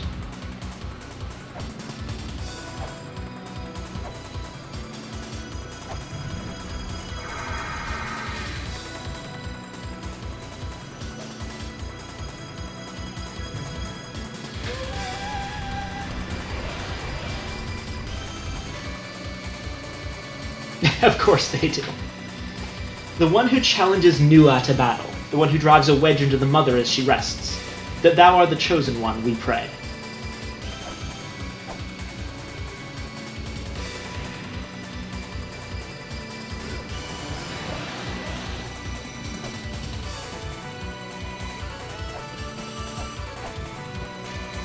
Identify the seductress, identify those who are truly pure.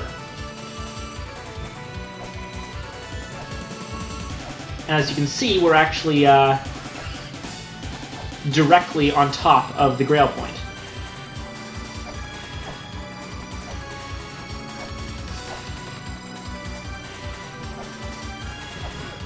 Yeah, you have to get through this path, you have to have defeated both Palenque and Baphomet.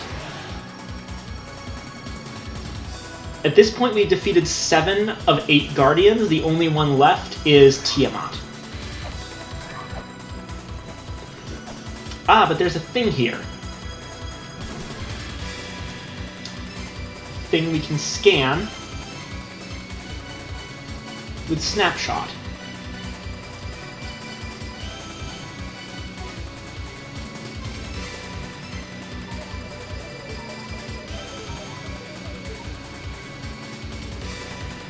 The angry snake, Musushu, child of Tiamat, is the strongest demon. It stands protected among these 4 pillars: the giant lion Ugalu, the poisonous snake Ushum, the rabbit dog Urmalulu, and the storm demon Umudabrutu. Awaken the deceased souls in this order: voice, tail, body, and wings.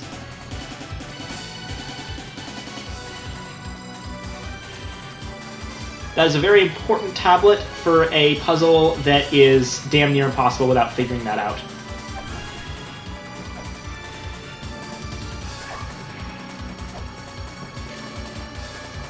To the one who has come this far, face the last trial, the mother's wish can no longer be granted.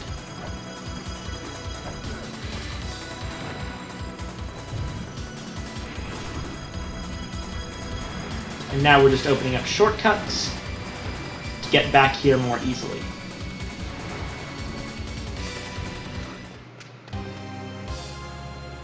And yeah, this now just leads us to an early area of the Tower of the Goddess. I actually wonder if I can probably get away with a healing fairy here.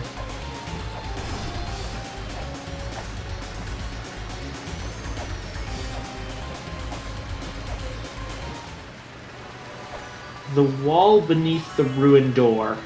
Oh,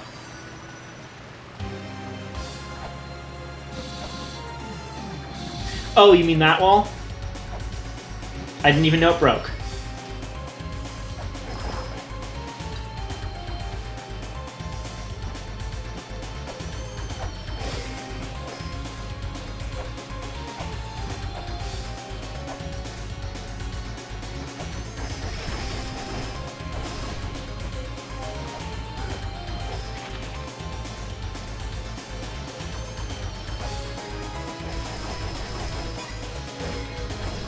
Ooh, okay.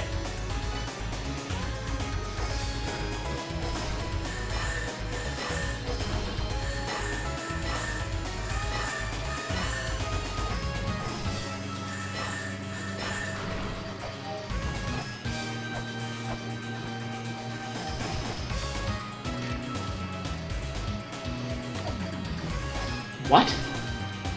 I never knew this existed. Hold on just a sec. What does this say?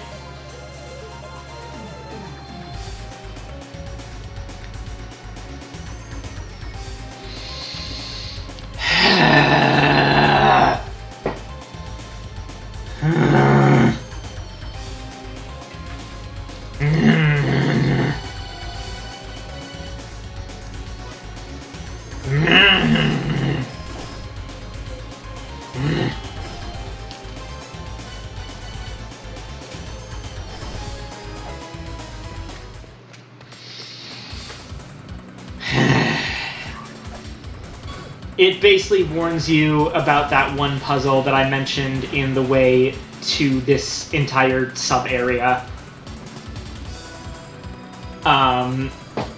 That okay, so it says, a lone snake stands among spikes. It is the snake that protects enchanted words. It protects the enchanted words hidden by the giants.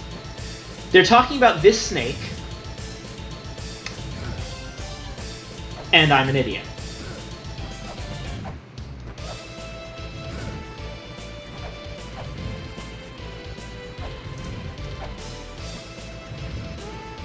But yeah, this snake standing among these spikes, protecting that pedestal until the end game. I always thought that that was kind of a bullshit puzzle because there wasn't really a hint for it anywhere. Turns out there is a hint. I just never found it because I'm a dumbass. That's why I'm angry.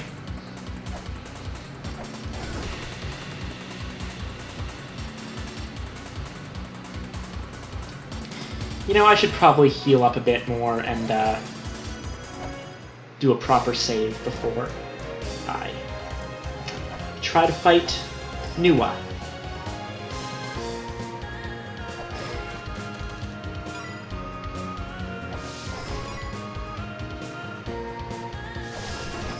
Good design.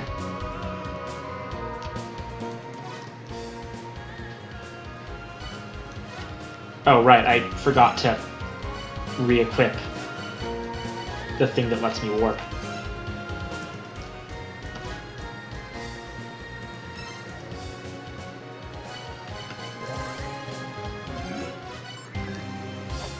Yeah, most of the time I actually fight Nuwa after Tiamat, but whatever. It works either way.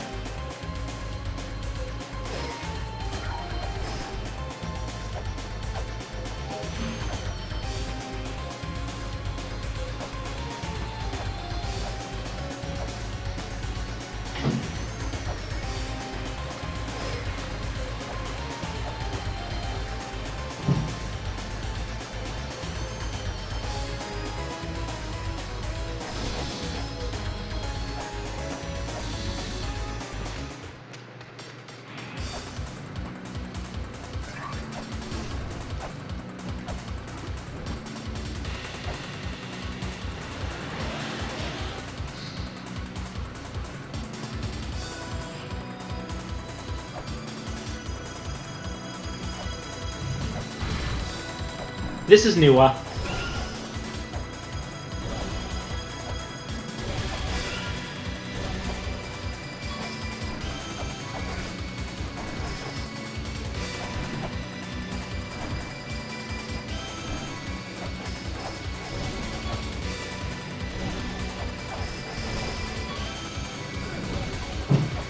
Oh man, you have not seen the Snake Titty yet.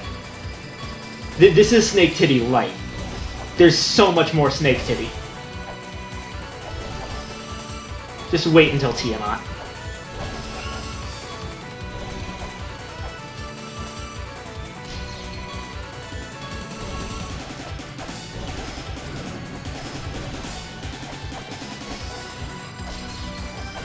Ow. Yeah, those lasers really, really hurt.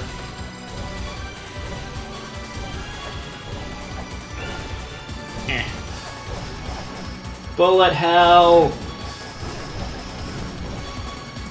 At the very least, I have the Angel Shield, which is making this at least somewhat bearable.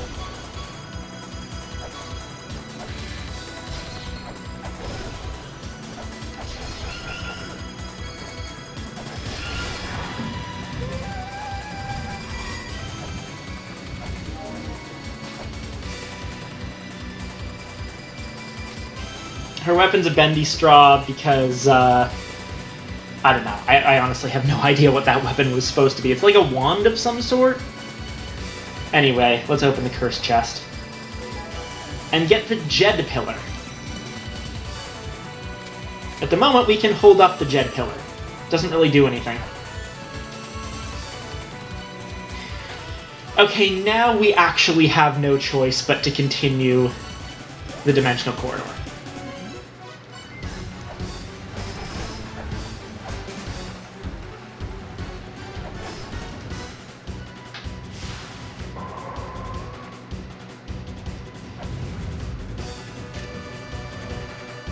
Oh, and also this tablet just straight up tells you to get the Dimensional Key.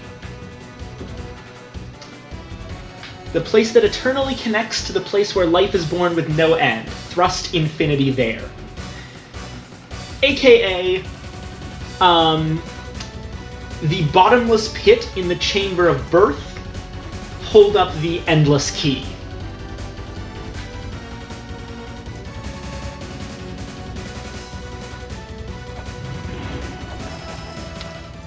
This is Oogaloo. He's a lion.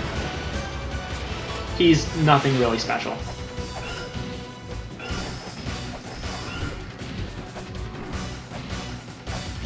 He just kind of jumps around and occasionally blasts off like he's Team Rocket. He dies pretty quick.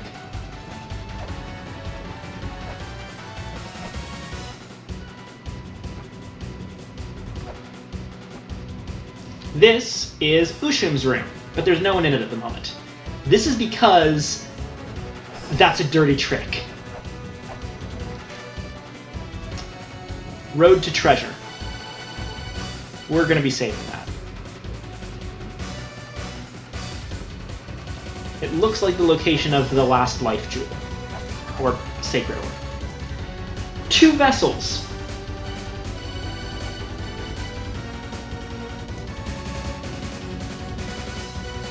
Oh no, that's not kill 4 in that order. You can kill them in whatever order you want. That puzzle refers to something different.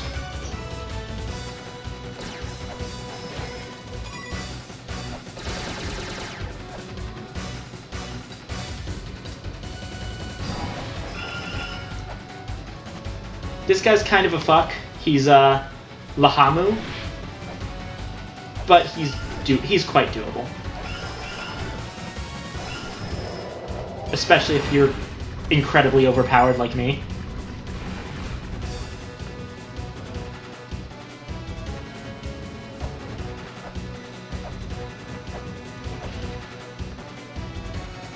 Yeah, his sword has a smiley face. Yeah, the first time you go through this room, there's no boss, but as soon as you come back, there's a boss. Tricks you into thinking that you're out of danger when actually you're in more danger than ever.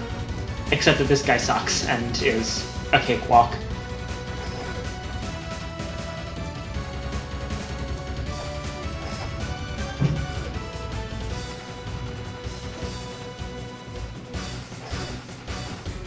I say as I completely fail to hit him. He's pretty RNG reliant, but also he deals piss for damage.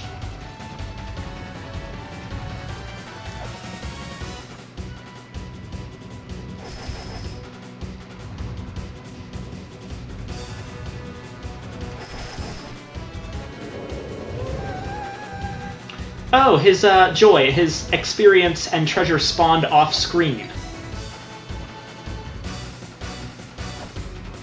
Technically not a bug, just a very, very annoying feature. And now we get a ladder.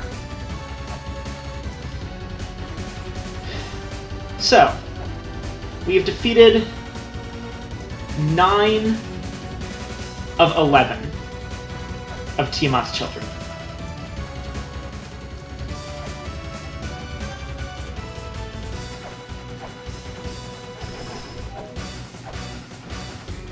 There's only 2 left. One of them is more important for what he guards.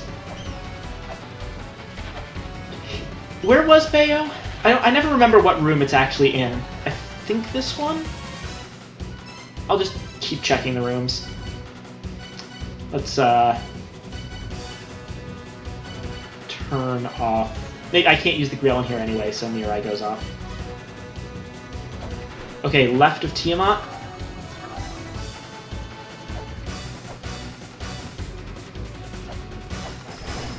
There's really no indication that there's anything in this room, but if you want 100% completion, you have to snapshot in this room for reasons.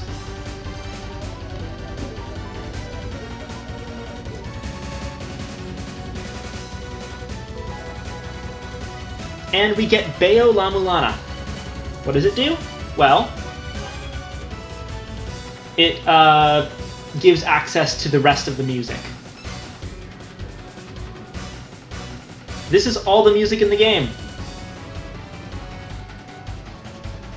Some of them have funny names, like Interstice of the Dimension.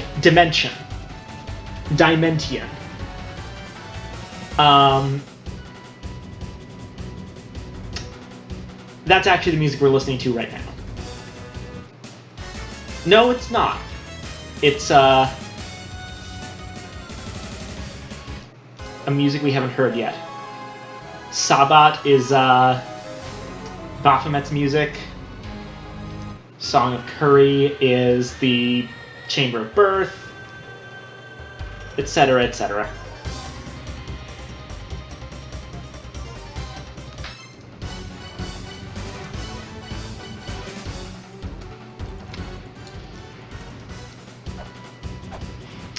Well, you'll be glad to know that that was the second to last scan in the entire game, and the last scan is very clearly marked.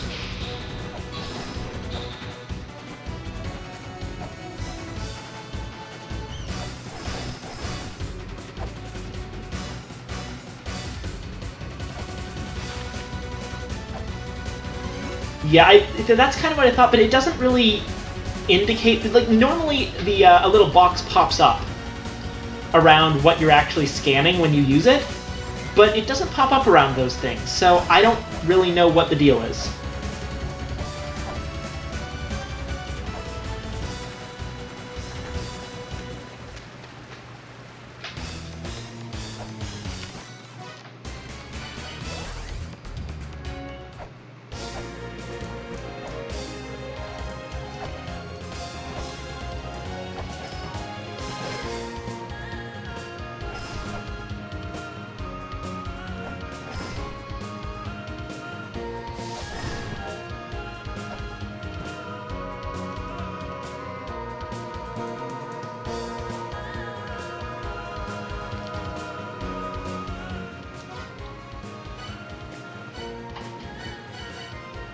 I'm gonna go do a quick puzzle in the Temple of Moonlight.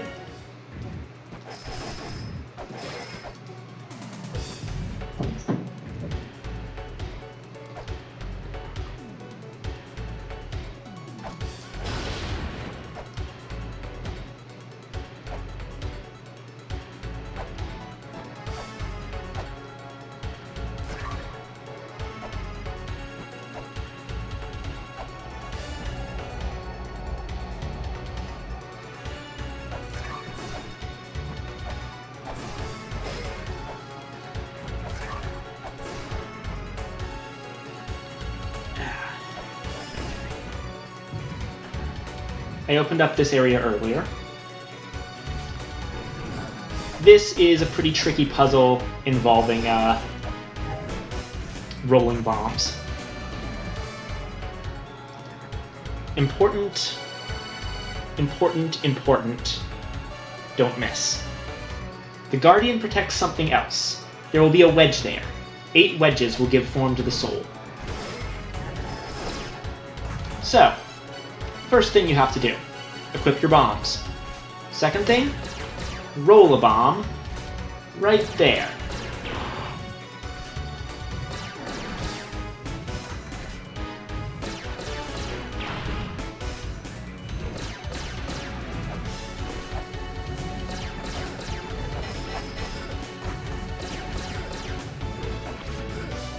Third thing,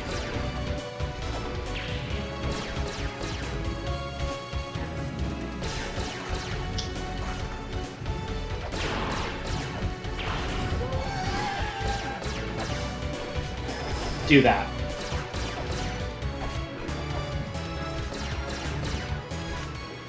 That gives you access to this store, who's pissy about us disturbing his sleep, and the scripture.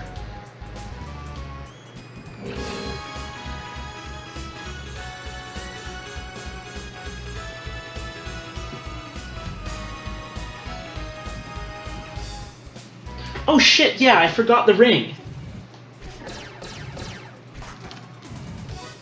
Yeah, let's go take care of that.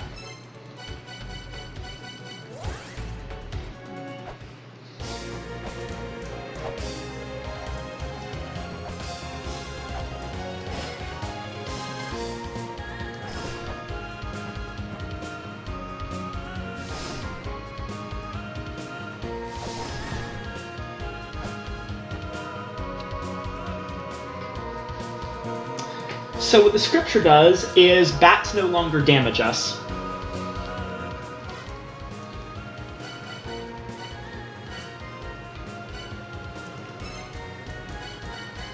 So you said frost entrance?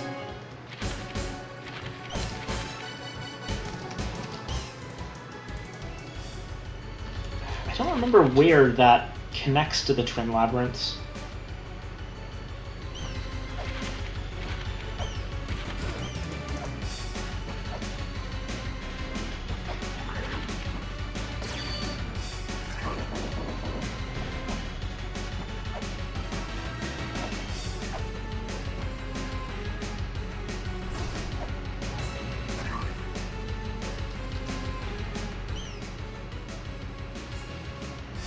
I know where both of those exits go. Ah.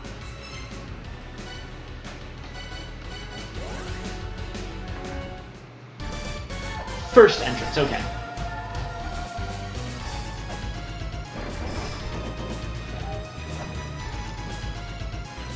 Left.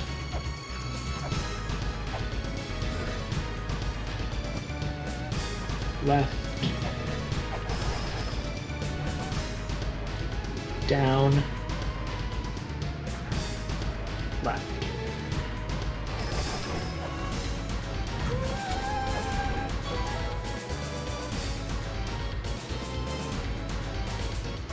Oh, that's why XP started getting so ridiculous by the end.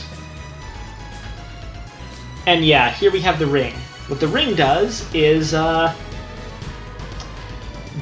increase damage of sub-weapons.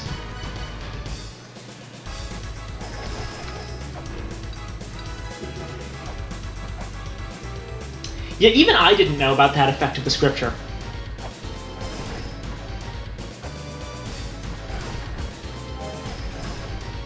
But yeah, we are gaining a shit ton of XP from that. Oh, we already solved this puzzle.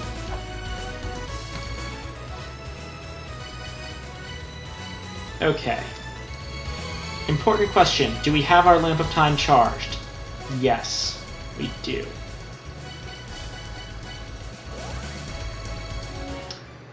I'm going to buy some insurance against something going wrong here. Well, actually, first I'm going to buy a couple of shuriken ammos.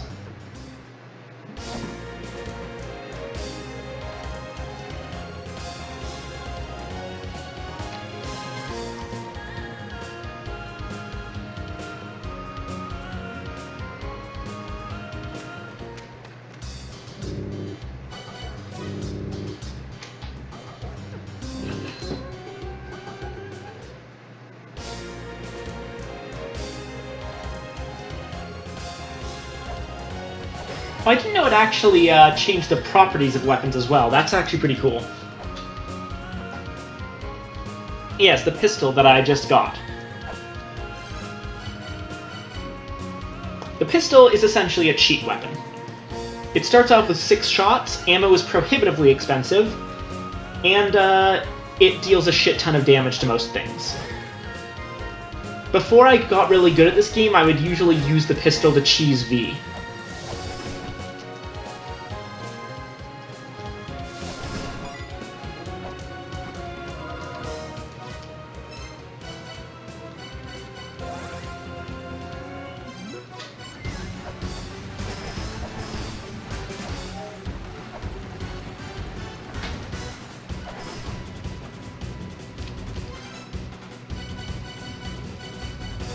What was that last, the last thing here? I don't remember. Probably something silly. Yeah, we will not be using the pistol against Tiamat because, well, 1, that's cheap, and 2, it doesn't even really work all that well. Also, yeah, see, bats don't hurt us now. We can still kill them, though.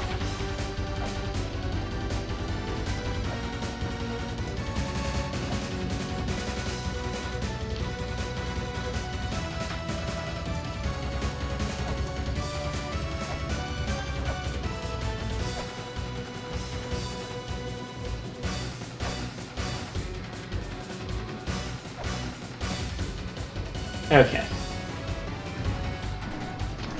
This is Ushungalu.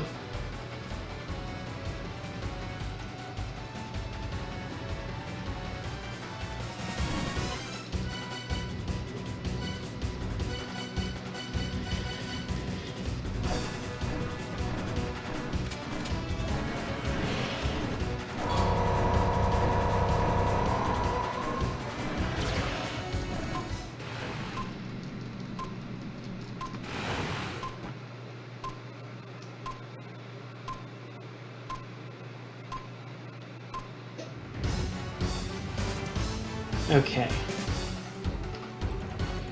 Hopefully I remember how to do this. You get on top of the pot. You jump here. Going up through that spiky upper area is a trap. You want to go from under.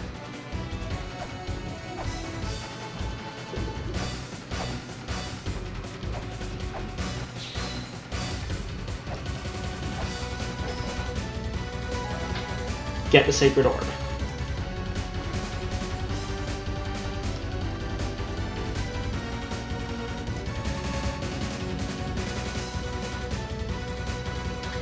This technically can be done with creative damage boosting,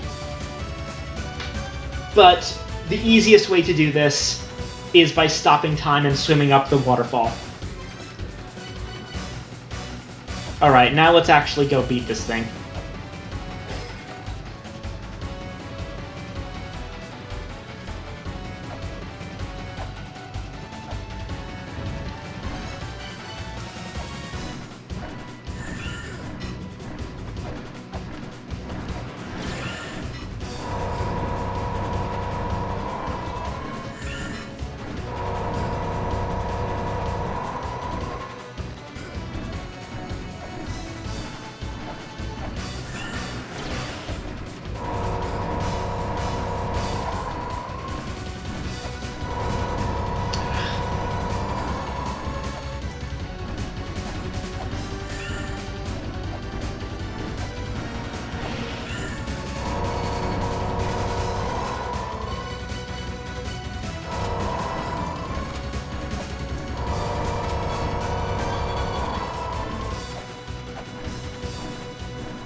Okay, time for insurance policy.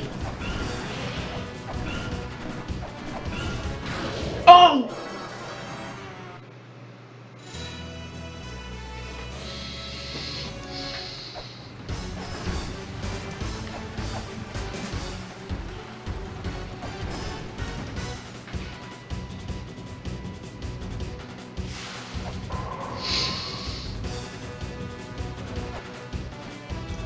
Someone highlight that. My shame needs to be remembered.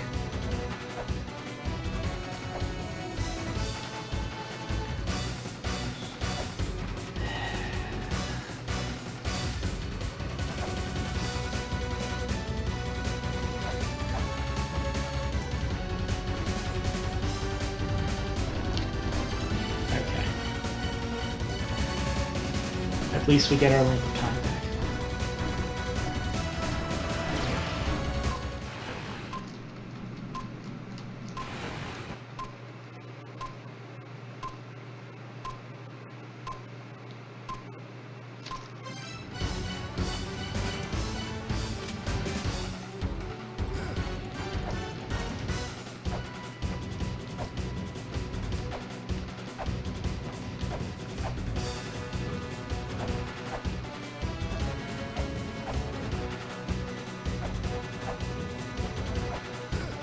No!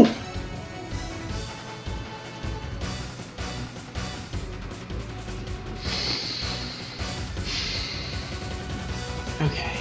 Okay.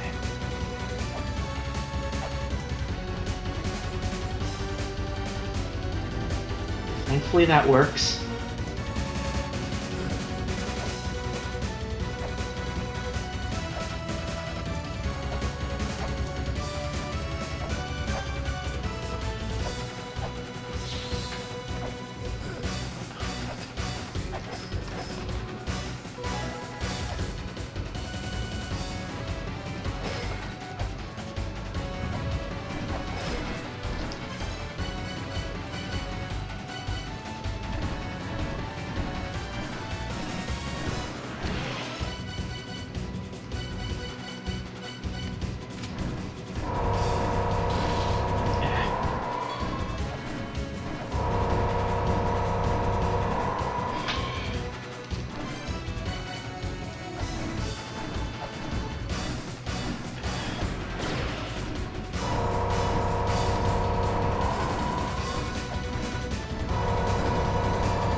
Okay, let's not fuck around with this again.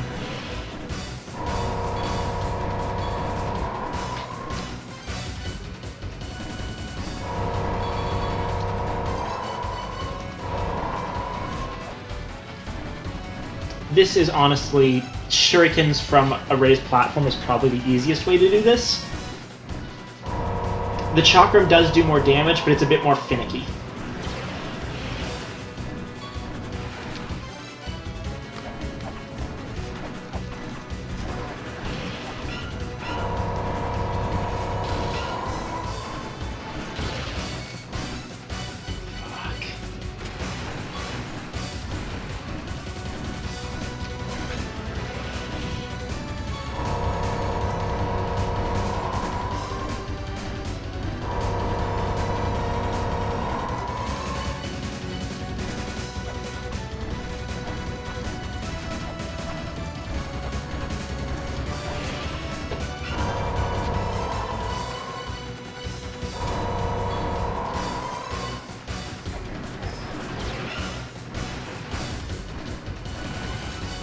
What would you say is the easiest way to do it, MQ?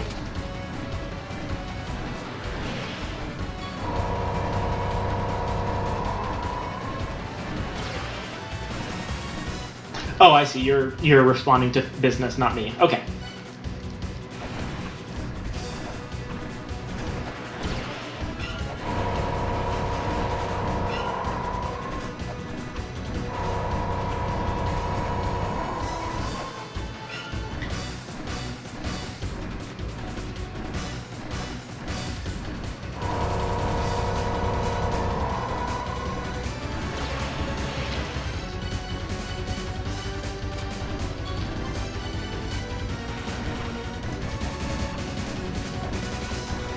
I'm a bit scared to actually get up in this guy's face.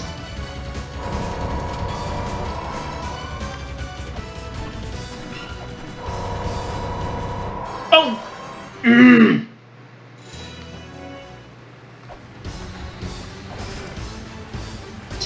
3.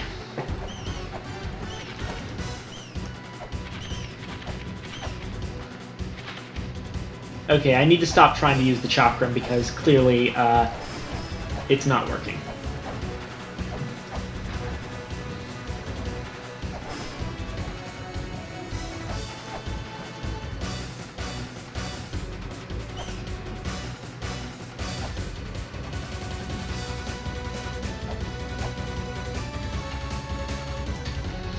The one nice thing about having that jewel be behind there is that life jewels, sacred orbs, whatever you want to call them, give you an automatic health refill after you pick them up.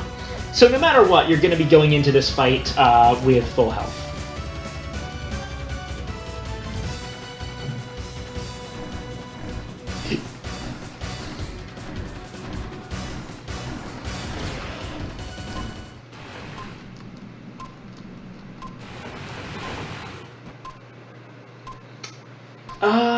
No, I'm not entirely sure.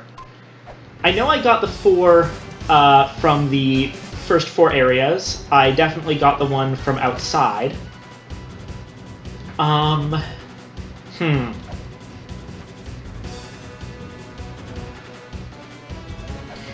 You know, I bet you it's the one from the Twin Labyrinths, because I got that the first time around, but then I immediately died to Baphomet. And I think I might have forgotten to pick it up the second time.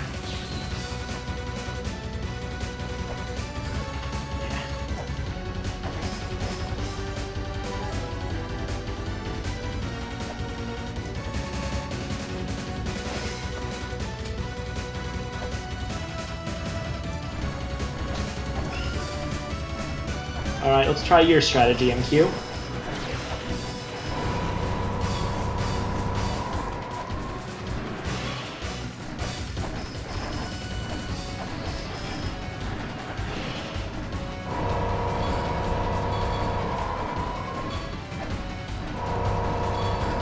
Shit. Wasn't able to make it. I'll just hide this one out.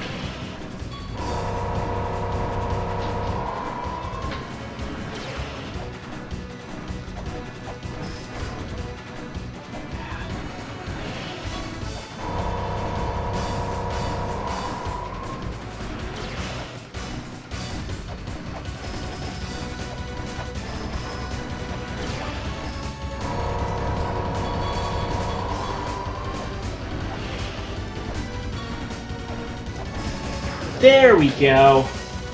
Thanks, MQ. Your strategy was really helpful, actually.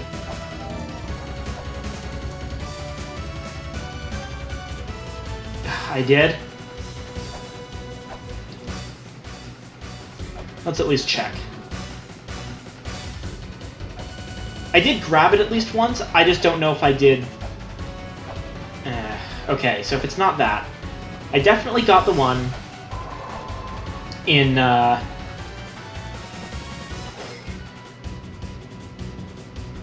Wait. No, we just... Okay.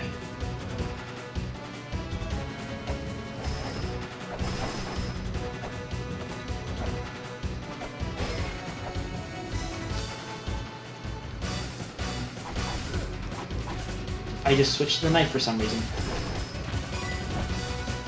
Probably accidentally hit the A or S buttons. So,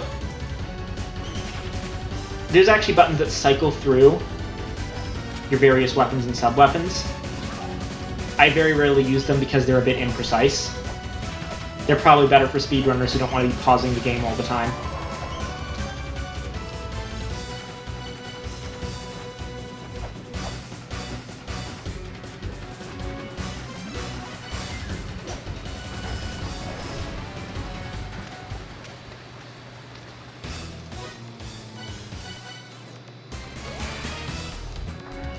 Actually, it'll probably be faster if I go to this one.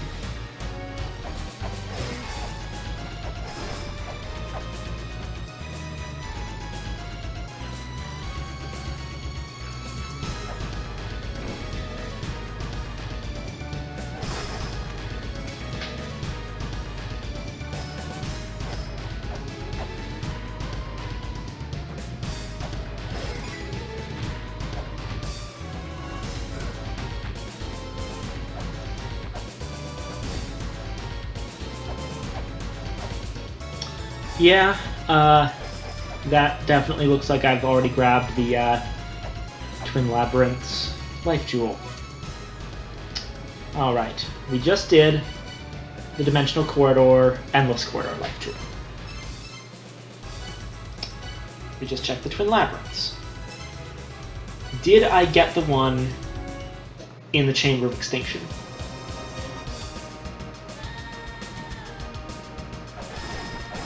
I think I did, but I might not have.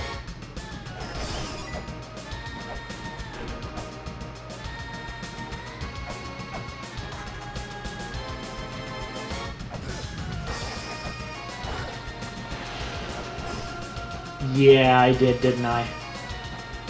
It was here. Yeah, the only thing I can refill my lamp at least.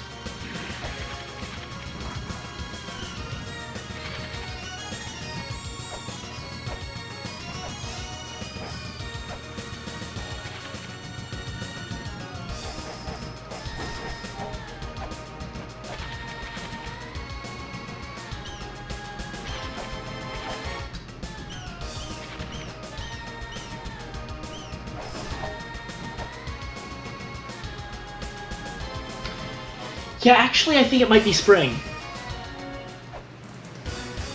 You know what? It's spring. I never got that one. I completely forgot where it was.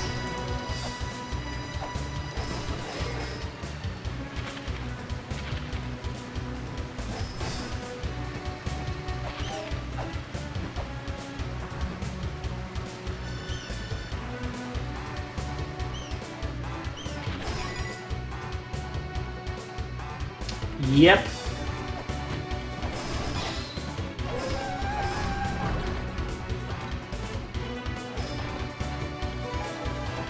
And now we have a full life bar. Thank you, MQ.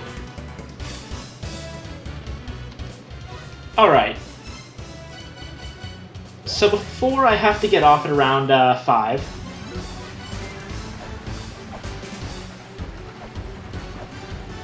let's see if we can get to Tiamat.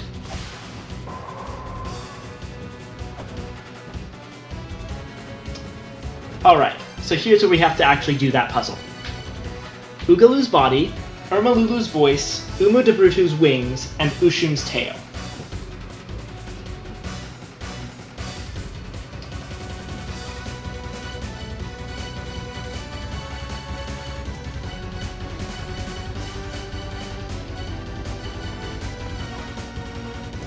Voice, tail, body, wings.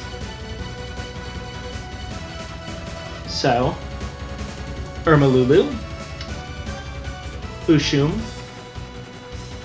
Oogaloo, Debrutu.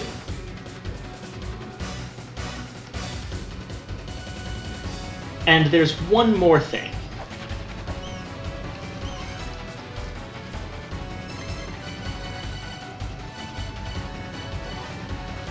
Turn left and swing your weapon. Turn right and swing your weapon. The souls of the children long departed shall be awakened. This is Lulu's room. If we swing left and right, a little thing appears here.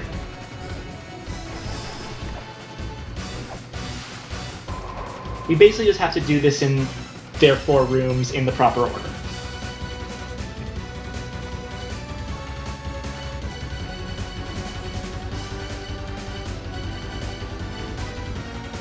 Voice, tail, body, wings. Next up is going to be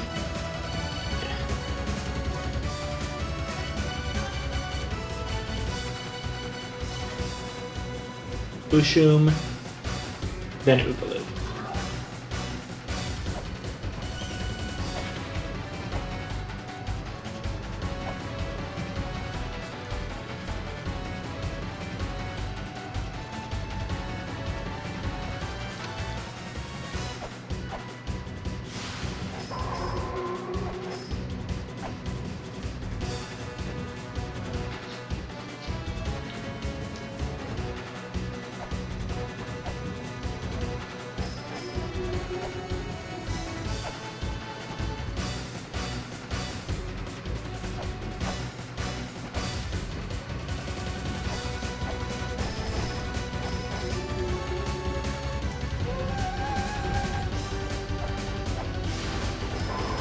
And then we open this area, in which we find Musushu.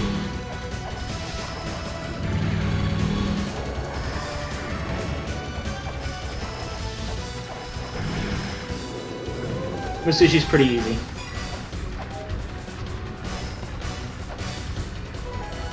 And now we have the Ankh Jewel.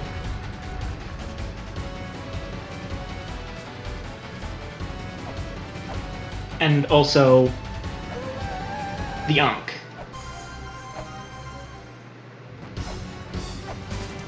Three forms. I know that there's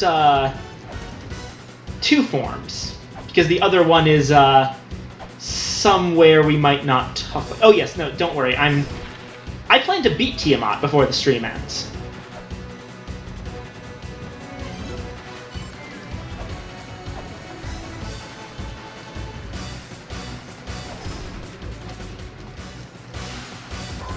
All I'm going to need to do is get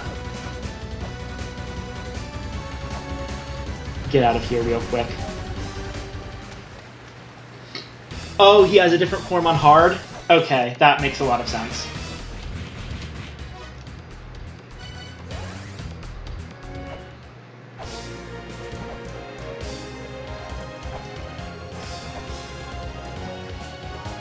I have never played this game on hard mode, actually. I'm too much of a chicken shit, frankly. So I have never seen that. Okay. Let's do this.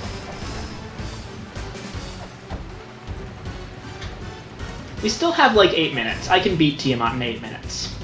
I say, as I'm about to completely fail to beat Tiamat in 8 minutes.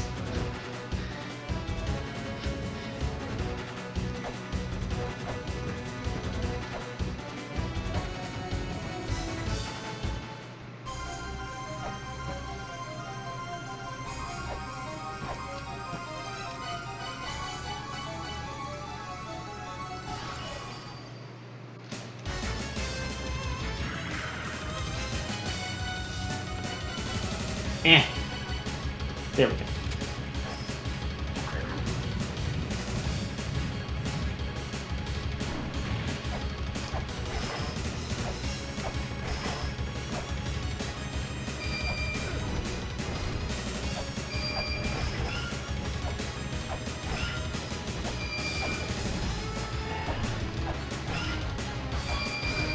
I'm going to tell you right now, I'm not going to be able to dodge any of this shit. I have such trouble dodging Tiamat's bullshit.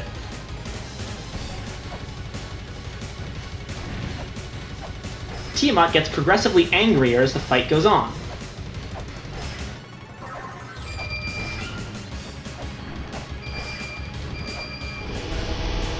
And she also shoots lasers out of her titties.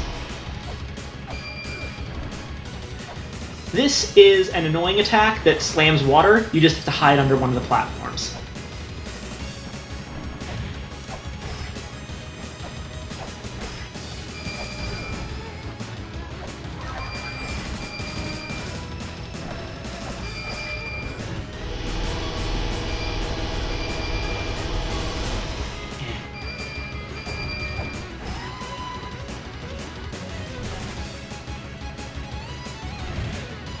Oh, she real mad now. And this is the part where she pulls out a extremely annoying attack if you don't know what to do. It's this attack. She's going to shoot super huge lasers that do a fuck ton of damage. Here's how you deal with it. Caltrops. If you damage boost off the Caltrops, you only get Caltrop damage along with your invincibility. Therefore, Caltrops can save you from giant lasers.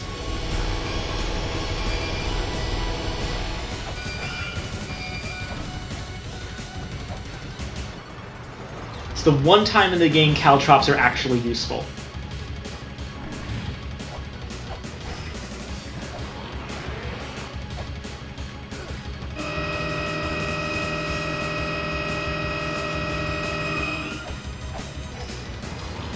Again. Oh, fuck, I actually got hit by it that time.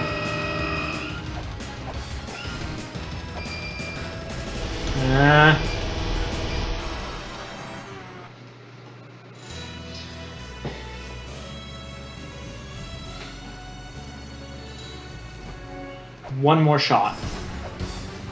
We've got 5 minutes, and even then I can go a little bit over time.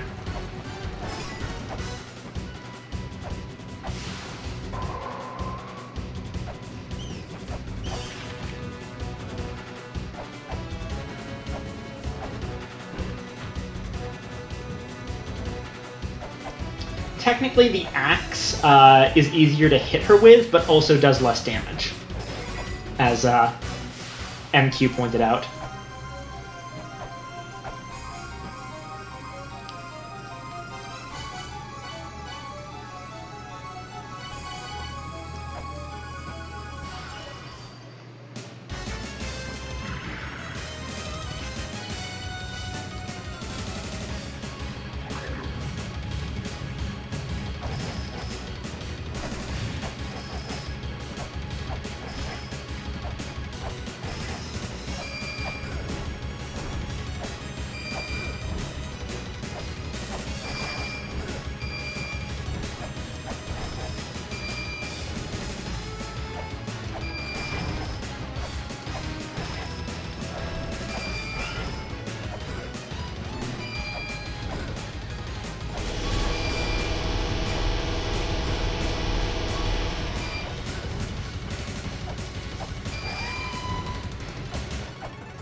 Let's actually see it.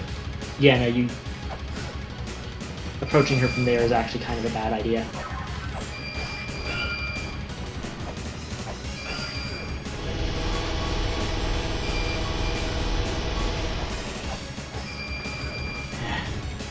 The animations are so precise.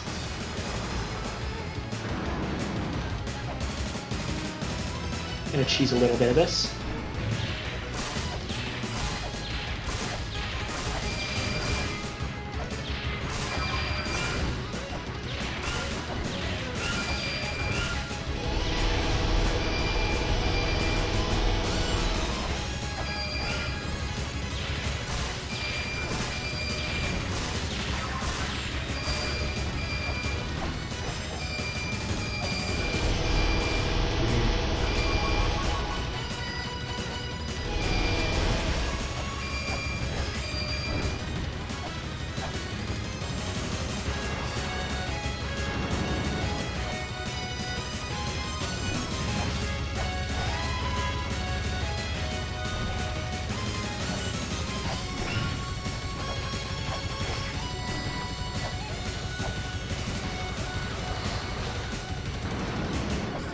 Oh! I moved too early.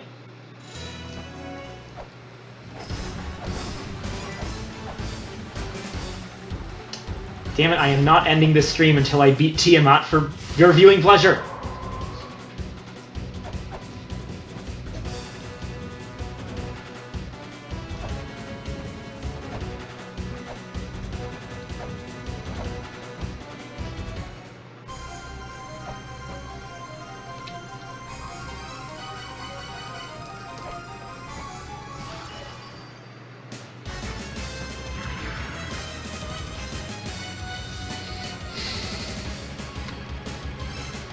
I suppose I might have to.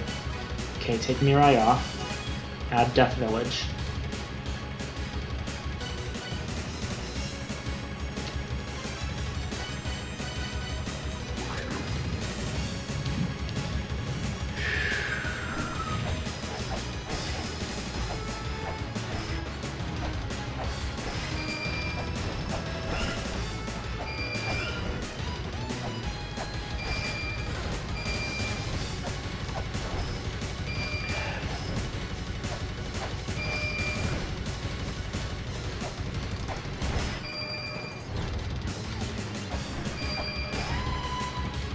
Okay, that was a really good first phase.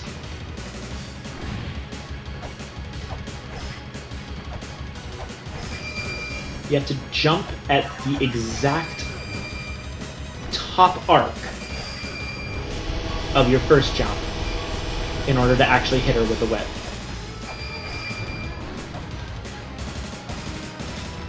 When this happens, don't move until she goes off screen.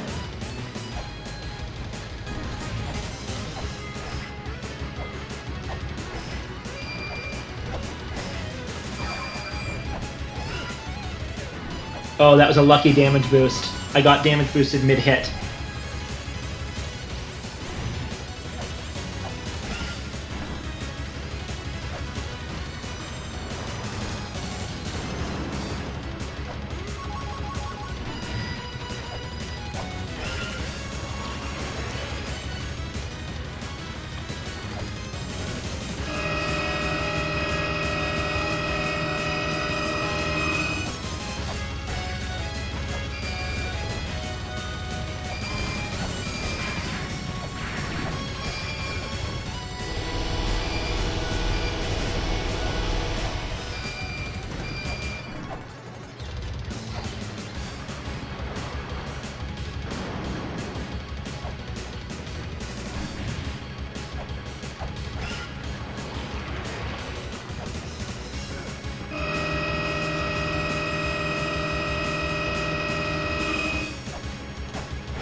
Oh! Get fucked, streamer. I killed your wife. A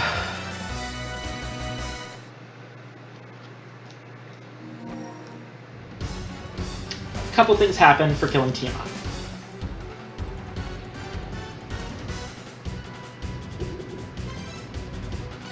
Alright, first off, let me just show this. The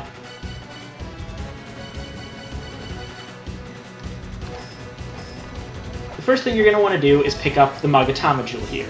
Second is notice that we can now warp out. So let's fix our software. A cursed chest just damages you if you try to open it without holding the Mulana talisman. That's an item we got a little while ago.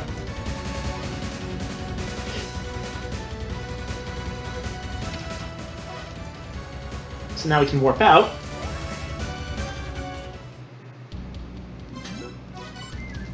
The surface music has changed. And at this point, aside from giving you information on your talisman, all that Zelpud will say is this.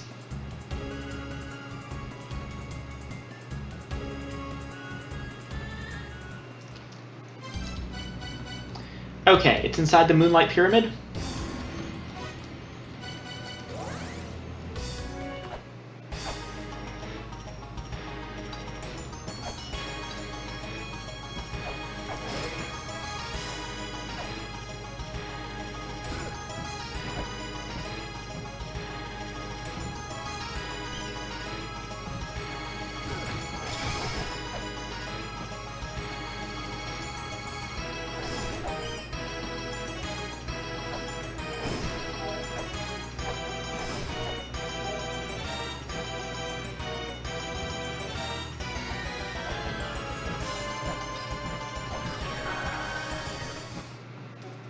Where do I go now?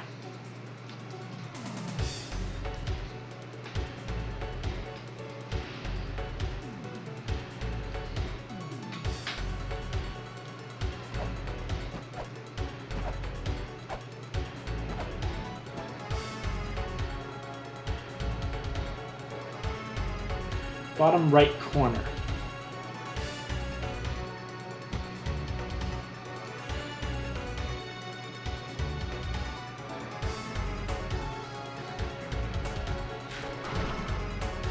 Oh.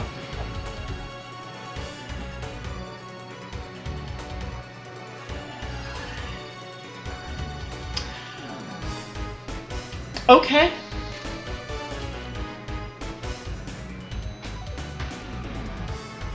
The sigil of the spirit that controls life.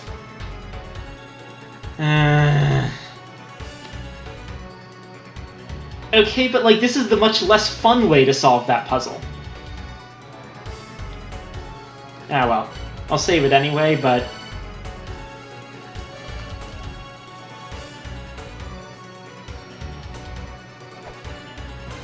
let's at least clean up our thing.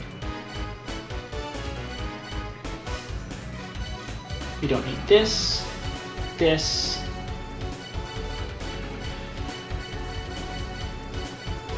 this, this, this. Yeah. Alright, yeah, I'm going to be ending the stream pretty much now. We got a lot done today. Three whole Guardians. In fact, the last 3 before we fight the Mother. Thank you everyone so much for coming. Oh, the Road to Treasure, that just shows you the position of that life jewel above the dragon. I didn't end up showing it again because I forgot. Sorry. Anyway, thank you all so much for coming. I wouldn't be doing this if it weren't for you guys. You guys are fantastic. Hope to see you all again next week, where hopefully we will finish La Mulana. At least the main story. There's a bit of a post-game business that we might need to take care of. Oh, I'd play it on my own. Yes. But it wouldn't be nearly as fun without people to share with, you know? Love you all. Bye-bye.